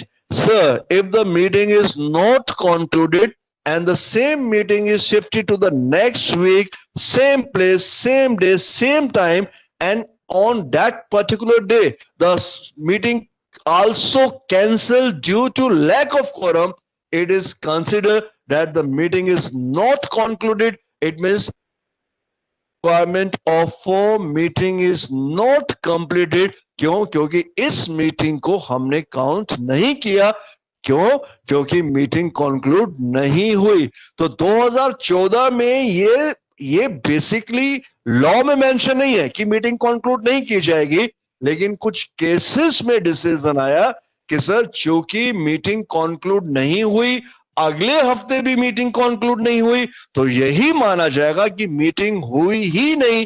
इसलिए 4 मीटिंग्स की कैलकुलेशन में इस मीटिंग के नंबर को इंक्लूड नहीं किया जाएगा। That was the difference. 1956 में क्या था?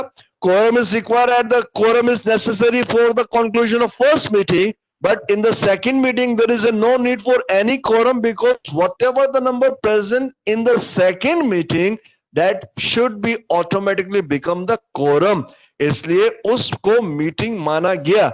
लेकिन यहां पर पहले भी quorum का प्रेजेंट होना जरूरी है, बाद में भी quorum का प्रेजेंट होना जरूरी है। इसलिए अगर सक्सेसिव वर्किंग डेज में मीन्स नेक्स्ट वीक अगर quorum प्रेजेंट नहीं हुआ तो अल्टीमेटली मीटिंग कंक्लूड नहीं मानी जाएगी, और यह माना जाएगा कि total number of minimum meeting calculate करने में इस मीटिंग को काउंट नहीं किया जाए। That is most important. Sir कोई डाउट है तो बताइए। No, sir. No, sir. चलिए sir, next is relax provision that is with related to the company license under section 8. So यहाँ पे we are the same assumption that there is a no default from section 8 company in filing the written statement or annual report under section 92. The quorum that is 25% of the total sum or a director, whichever is the minimum. It means for the section 8 companies, the required number of quorum comes to 25% of the total sum or 8 director, whichever is the minimum, subject that the quorum shall not be less than 2 in any of the situation. It means अगर section 8 company में minimum number of director, sorry total director, total board of director की strength अगर आपकी 8 की है तो 25% कितना हुआ? That is 2. तो अल्टीमेटली 2 डायरेक्टर्स का होना जरूरी है। अगर 8 से कम भी होते हैं, in that situation too, the minimum director cannot go below the 2. तो minimum director 2 से कम नहीं जा सकते। Next is the contravention of section 173 because of non-holding of board meeting for wants of quorum. मैंने अभी आप लोगों को बताया। चलिए सर, इसको रीड कर लीजिएगा। Next topic is that is both में act notwithstanding vacancies, that is under section 174 sub section 2। Sir what does it means? क्या मतलब है इसका? That is these are the situation when the continuing director are more than the prescribed director. The situation is when the continuing director are more than the prescribed quorum, then the continuing director may act notwithstanding any vacancies in the board. So actually, first of all, what is the topic? That is 174 subsection 2. It states कि sir अगर मान लीजिएगा कि meeting से पहले अगर कोई director resign दे देते हैं तब कैसे काम करेंगे? अब सर क्वेश्चन यहां पे ये राइज होता है कि कितने डायरेक्टर ने रिजाइन दिया? क्या इतने डायरेक्टर ने रिजाइन दिया कि रेजिग्नेशन देने के बाद भी जो बचे हुए डायरेक्टर्स हैं वो कोरम को एक्सीड करते हैं? ये पॉसिबिलिटी है कि रेजिग्नेशन देने के बाद जो बचे हुए डायरेक्टर्स हैं वो कोरम से नीचे आ जाते हैं। Then what is the condition? तब क्या होगा? पहली बात तो सिंपल सी चीज है कि अगर रिजाइन देने के बाद जो डायरेक्टर बच जाते हैं, अगर वो कोरम से ज्यादा है, then they have the power. वो उस केस में कंपनी में कोई भी डिसीजन ले सकते हैं, क्योंकि जितना कोरम चाहिए वो उस कोरम को एक्सीड कर रहे हैं, and they have power to decide any matter they would like to introduce. लेकिन सर अगर मान लीजिएगा कि रिजाइन इतने लोगों ने दे दिया कि रिजाइन देने के बाद वो जो नंबर ऑफ डायरेक्टर्स बचे वो कोरम से बिलो चल गए, तो sir if you are below the quorum, in that situation you can not take any decision subject to some exception. तो छोटी सी चीज है कि डायरेक्टर्स रिजाइन कर रहे हैं। पहली बात, रिजाइन करने के बाद भी इतने डायरेक्टर्स हैं जो कोरम को एक्सीड करते हैं। ऐसी सिचुएशन में बचे हुए डायरेक्टर डिसीजन ले सकते हैं, जो भी ट्रांजैक्शंस हैं, जो भी रेजोल्यूशंस हैं, उसे मूव कर सकते हैं, अप्रूव कर सकते हैं, subject to the previous condition. लेकिन अगर रेजिग्नेशन देने के बाद जो नंबर ऑफ डायरेक्टर्स बच गए हैं, अगर वो बचे हुए डायरेक्टर कोरम से नीचे आ जाते हैं, In that situation, decision cannot be taken by the director due to lack of quorum, subject to exception. Sir, इसमें exception क्या दे रखा है? First, कहता है कि sir, the continuing director cannot act. Continuing director act नहीं कर सकते, except it means यहां कर सकते हैं. It means जो directors बचे हैं, अगर वो quorum से कम है, तो वो काम नहीं कर सकते, लेकिन कुछ situation में काम कर सकते हैं. वो situation क्या है? Increasing the number of director to that fixed for the quorum. अब भैया अगर नंबर ऑफ डायरेक्टर रेजिग्नेशन के कारण कम होंगे, अब बचे हुए डायरेक्टर अगर उस डायरेक्टर्स के नंबर को इंक्रीज करने के लिए, डायरेक्टर को अपॉइंट करने के लिए कोई रेजोल्यूशन लाना चाहते हैं, इन दैट सिचुएशन वो रेजोल्यूशन ला सकते हैं, क्योंकि रेजोल्यूशन लाने का purpose he number of director को इंक्रीज करना है.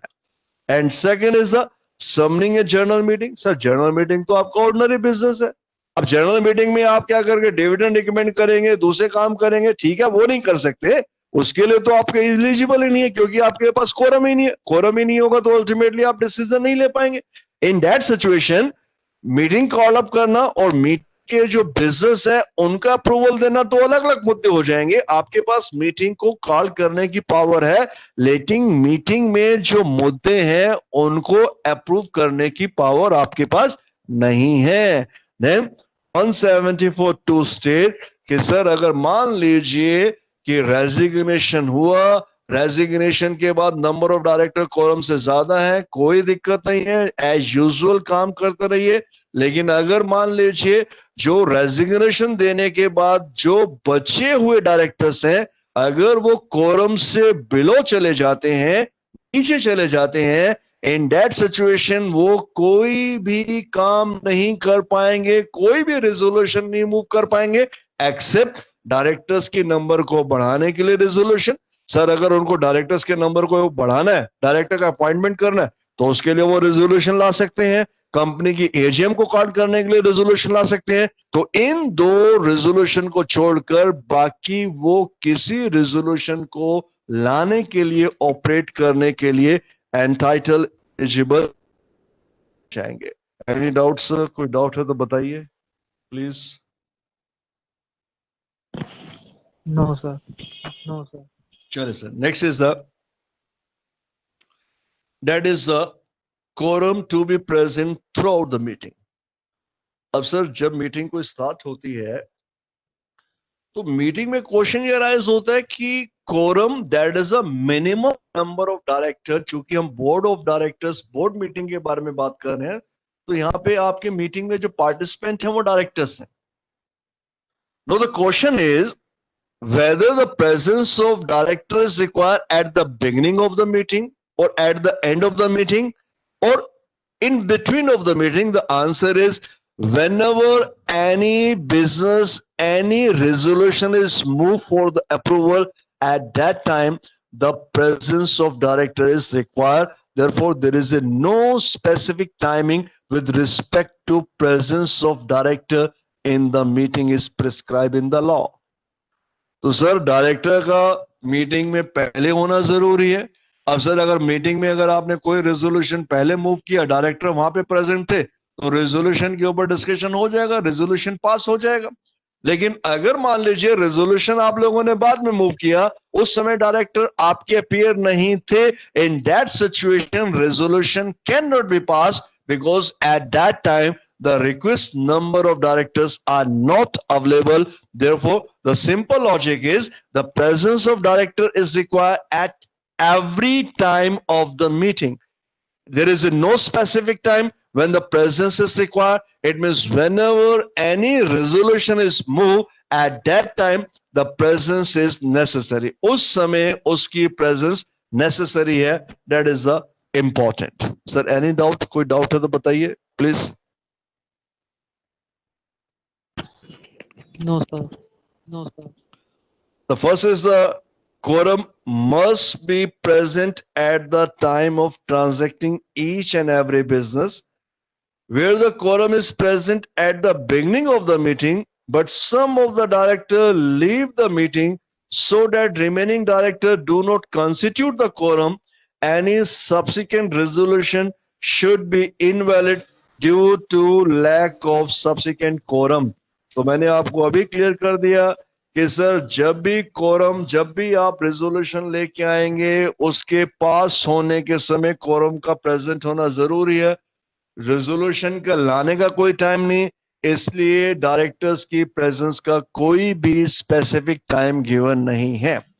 Next is that is the resolution passed at the adjourned board meeting. कहते हैं कि sir a resolution passed in adjourned board meeting does not relate back to the original board meeting. Sir अगर मान लीजिए resolution आप लोगों ने move किया 10 दिन पहले, मीटिंग में कोरम आपका अवेलेबल नहीं था, रेजोल्यूशन मूव हो गया लेकिन रेजोल्यूशन प्रूव नहीं हो पाया क्योंकि मीटिंग में प्रॉपर कोरम नहीं था। आज मीटिंग हुई, मीटिंग में कोरम प्रेजेंट था, अल्टीमेटली वो मीटिंग में रेजोल्यूशन आपका अप्रूव हो गया, तो वो अप्रूवल आज की डेट से ही इफेक्टिव होगा, वो प्रीवियस डेट से अफेक्टेड नहीं होगा। चाहे मीटिंग कॉन्क्लूड प्रीवियस का है लेकिन रेजोल्यूशन आज अप्रूव हुआ, therefore the resolution is approved in the subsequent meeting. That is the passing resolution by circulation section 175. So what does it mean, circulation? Sir, basically जब भी बोर्ड मीटिंग होती है, board of directors जो काम करते हैं वो बोर्ड मीटिंग के थ्रू काम करते हैं। इसका मतलब है कि सर उनकी पर्सनल गैदरिंग एक स्पेसिफिक जगह पे एक स्पेसिफिक समय पे होना जरूरी है, लेकिन कई बार ऐसा है कि बोर्ड ऑफ डायरेक्टर हर जगह अवेलेबल नहीं हो पाते, तो ऐसे केसेस के अंदर बोर्ड ऑफ डायरेक्टर डिसाइड करते हैं कि सर कुछ छोटे छोटे मुद्दे हैं जिनके लिए मीटिंग करना बेकार है। अब मीटिंग में आपका इतना पैसा खर्च हो जाएगा कि छोटी सी चीज है, तो अल्टीमेटली रेजोल्यूशन ही मूव कर देते हैं। तो रेजोल्यूशन मूव करके ही हम लोग क्या करते हैं, रेजोल्यूशन को सर्कुलेशन के थ्रू मूव करेंगे और उसका अप्रूवल हो जाएगा, अल्टीमेटली उस बिजनेस को हम ट्रांजैक्ट कर सकते हैं। तो सर कुछ जगह पे ऐसी चीजें पॉसिबल हैं but not for every matter. That is section 175, the board is empowered to pass a resolution by circulation. Means board के पास पावर है कि वो किसी भी रेजोल्यूशन को, इसका मतलब किसी भी कार्य को वो सर्कुलेशन का मतलब होता है किसी नोटिस के थ्रू अप्रूव कर सके। इसका मतलब है कि इन सर्कुलेशन के लिए आप लोगों को पर्सनली प्रेजेंट होने की जरूरत नहीं है। आप अल्टीमेटली क्या कीजिए, अपना रेजोल्यूशन अपने पास मूव कर दीजिए, अप्रूवल दे दीजिए, ऑनलाइन अप्रूवल दे दीजिए, सर मैं इस काम को करने के लिए तैयार हूं, तो अल्टीमेटली क्या हो गया, सर्कुलेशन के थ्रू अल्टीमेटली आपके पास अप्रूवल आ गई। Then the board of director may find it desirable to pass a resolution by circulation instead of passing the same in board meeting. अब उन्होंने कहा कि सर रेजोल्यूशन है, रेजोल्यूशन को हम सर्कुलेशन के थ्रू मूव कर देते हैं, मतलब कागज के टुकड़े में हमने मेंशन किया और सबने उसके लिए असेंट दे दी, उसके लिए पर्सनली बोर्ड मीटिंग करने की आवश्यकता नहीं है।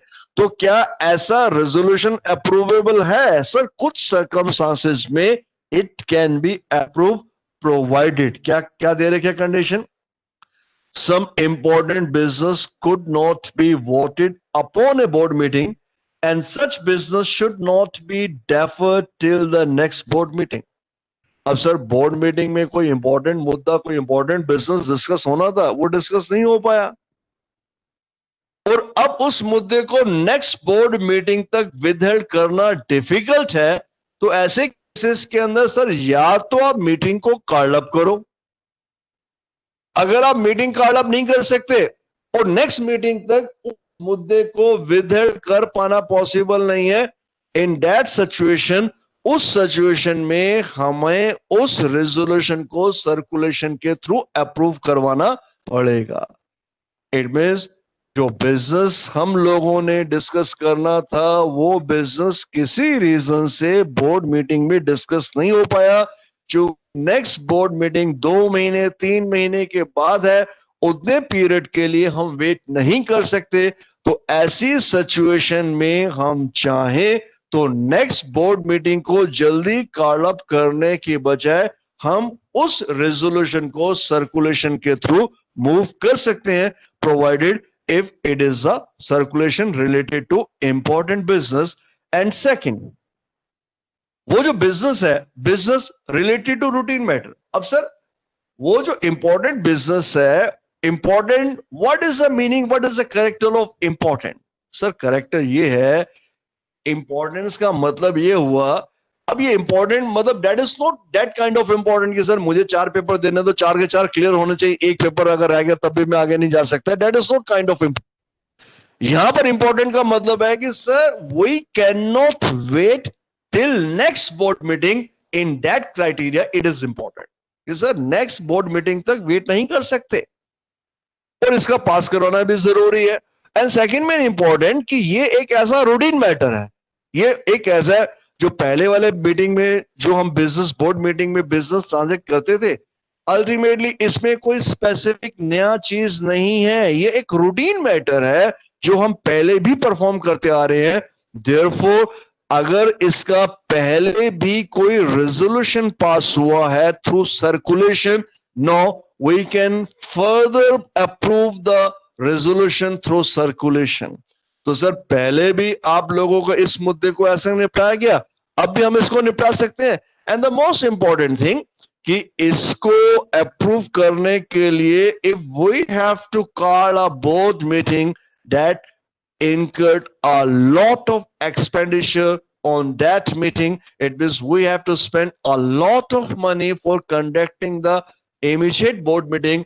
Therefore we have right to pass the resolution by circulation under section 175। तो सर अगर कोई मुद्दा आपका पेंडिंग रह गया, किसी रीजन के कारण बोर्ड मीटिंग में कोई रेजोल्यूशन पास नहीं हो पाया, ऐसी सिचुएशन में आप सर्कुलेशन के थ्रू उसको अप्रूव कर सकते हैं। The condition is sir important business है, नेक्स्ट मीटिंग तक उसका वेट कर पाना पॉसिबल नहीं है, जो मुद्दा है, जो बिजनेस है, ये ऑर्डिनरी मींस आपका एक कंटिन्यू, दैट इज कि एक ऑर्डिनरी रूटीन मैटर है। इट मींस ऐसा मैटर हम पहले भी इसी तरीके से निपटा चुके हैं।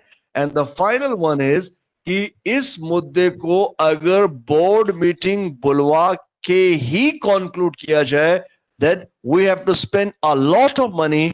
सर पैसा ज्यादा खर्च होगा, इसलिए अगर ये 3 चीजें एग्जिस्ट करती हैं तो उस केस में आप रेजोल्यूशन बाय सर्कुलेशन मूव कर सकते हैं। उस केस में पर्सनल मीटिंग का अपीयरेंस होना जरूरी नहीं है।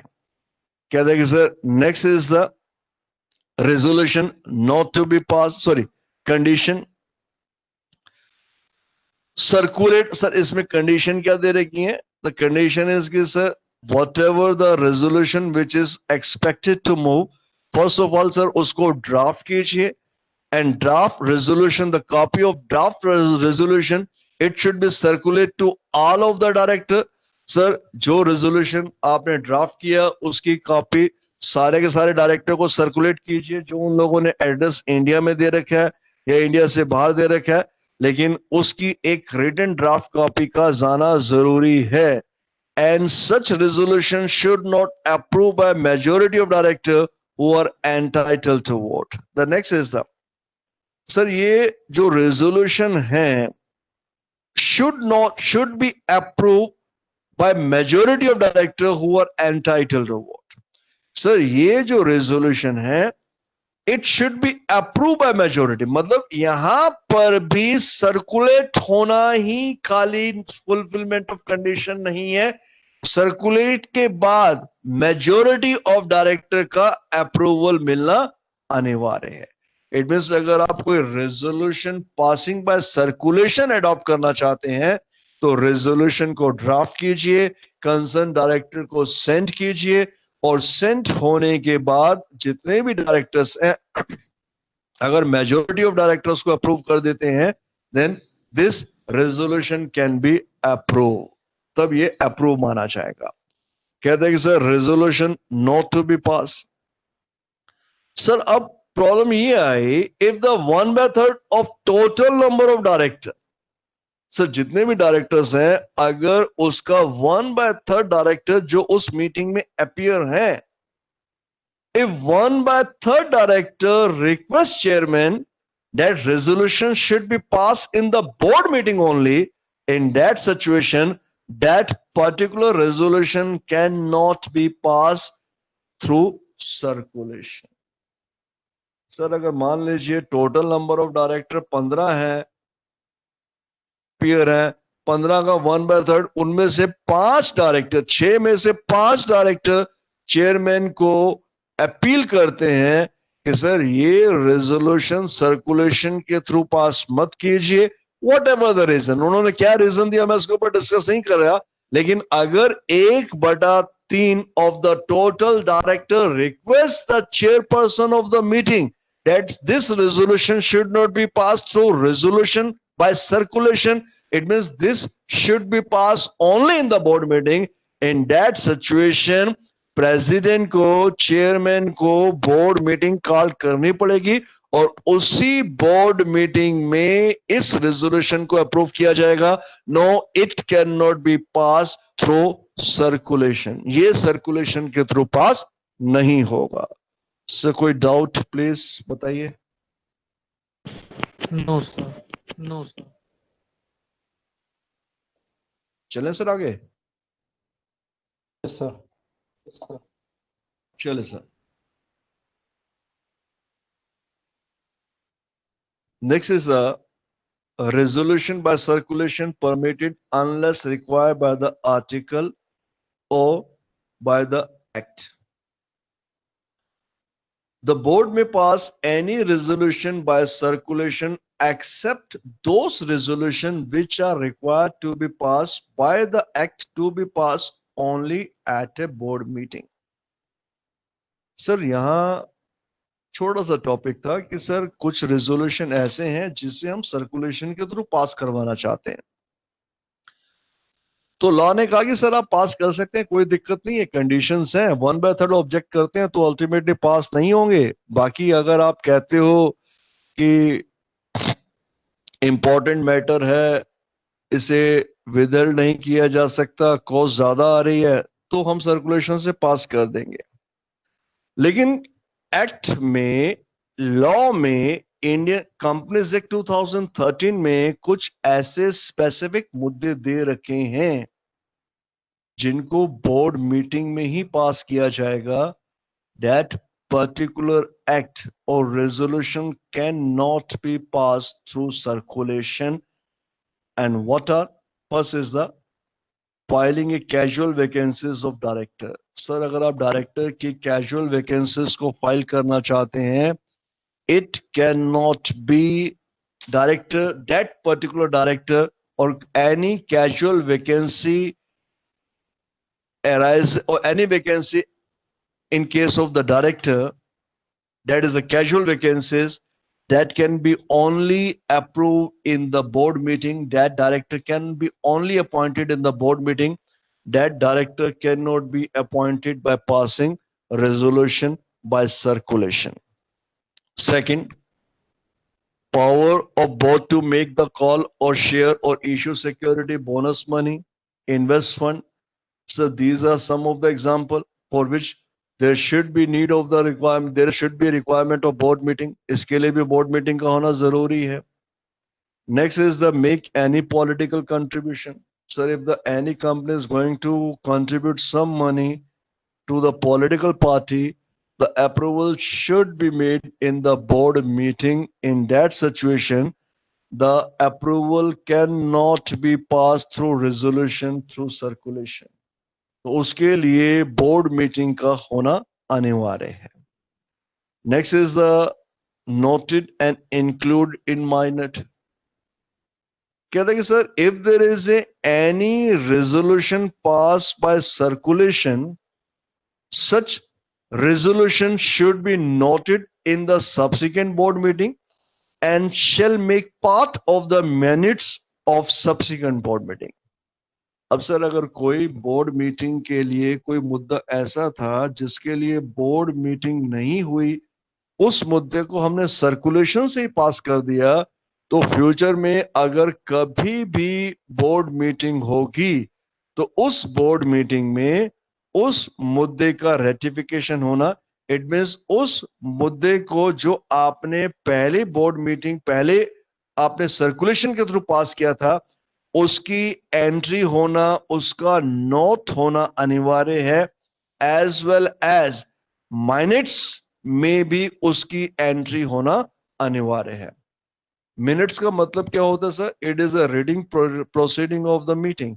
अब सर मीटिंग तो आपकी हुई नहीं, तो अल्टीमेटली जब भी नेक्स्ट मीटिंग होगी उसके जो भी मिनट्स प्रिपेयर किए जाएंगे, उन मिनट्स में प्रीवियस मीटिंग जो आपने सर्कुलेशन के थ्रू कंडक्ट कर ली थी, उस मुद्दे को आपको मेंशन करना अनिवार्य माना जाएगा। सर कोई doubt? Clear? Is it clear? Yes, sir. Yes, sir.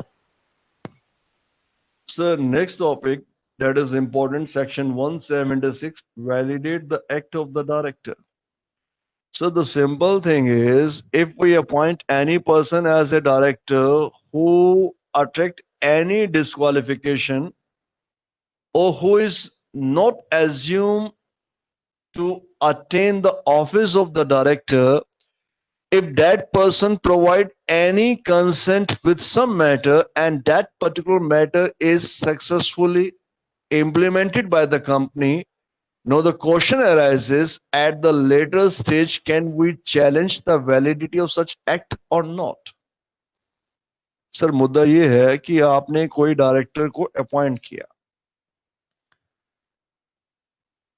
जब आपने डायरेक्टर को अपॉइंट किया, उस समय या उसके कुछ पीरियड के बाद डायरेक्टर किसी भी टाइप की डिस्क्वालिफिकेशन को अट्रैक्ट कर रहा है। अगर मान लीजिए कोई डिस्क्वालिफिकेशन अट्रैक्ट हो रही है और उसी डिस्क्वालिफिकेशन में डायरेक्टर ने मोशन में पार्टिसिपेट किया और किसी रेजोल्यूशन को अप्रूव करवा लिया, इट मींस वो डायरेक्टर रेजोल्यूशन में पार्टिसिपेट करने के लिए एंटाइटल नहीं था, उसके बावजूद भी वो रेजोल्यूशन में प्रेजेंट हुआ और रेजोल्यूशन के अप्रूवल में उसने कंट्रीब्यूट किया। तो क्वेश्चन ये राइज होता है कि क्या उस रेजोल्यूशन को आप फ्यूचर में चैलेंज कर सकते हैं? सीए में बहुत बार क्वेश्चन आया, the answer is no. Sir director की डिस्क्वालिफिकेशन के बेसिस पे किसी भी रेजोल्यूशन को चैलेंज नहीं किया जा सकता। आपके पास डायरेक्टर डिस्क्वालिफिकेशन की इंफॉर्मेशन आ गई और इंफॉर्मेशन आने के बाद अगर डायरेक्टर किसी रेजोल्यूशन में पार्टिसिपेट करना चाहता है, no, it is not possible for the director to participate in that resolution. Sir clear हुआ? Yes, sir. Yes, sir. So 176, it is the important, कोई भी डायरेक्टर ने एक्ट किया जो में अप्रूव एक्ट को अप्रूव करने के लिए एलिजिबल नहीं थे, लेकिन चूंकि जब उन्होंने अप्रूवल दिया, हमें उसके डिस्क्वालिफिकेशन के बारे में कोई भी इंफॉर्मेशन नहीं थी, तो क्या इसी चीज को आप में वेरी सिंपल कि सर नहीं कर सकते। एक बार जो एक्ट अप्रूव हो गया, लेकिन ये भी कंफर्म है कि एक बार अगर डिस्क्वालिफिकेशन हमारी नॉलेज में आ जाती है, तो हमारे नॉलेज में आने के बाद अगर फ्यूचर में डायरेक्टर किसी और एक्ट के लिए पार्टिसिपेट करना चाहेगा, तो उस एक्ट को वैलिडेट नहीं किया जा सकता, that should be remain invalid. वो सर आपका इनवैलिड ही रहेगा। Appointment of audit committee, sir ये मैं ऑलरेडी आपको कंप्लीट करवा चुका हूं, इसमें कोई दिक्कत नहीं है, just read it. Next is the power of board. Sir इनको रीड कर लीजिए कि सर बोर्ड की क्या क्या पावर है, थ्योरेटिकल क्वेश्चंस है। Next, power require a resolution at board meeting 179(3). Sir ये कुछ आपके ऐसे बिजनेस दे रखे हैं जिनमें बोर्ड मीटिंग में रेजोल्यूशन पुट किया जाएगा, इट मींस इसमें सर्कुलेशन के थ्रू अप्रूवल नहीं होगा, that is the theoretical matter. इसको रीड कर लीजिएगा।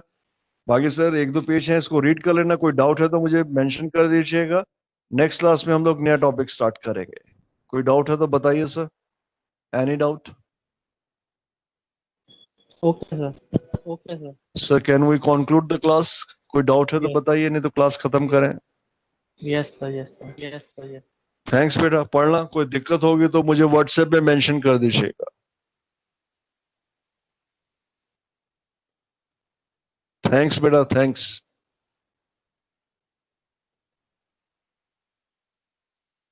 Thank you, sir. Thank you, sir.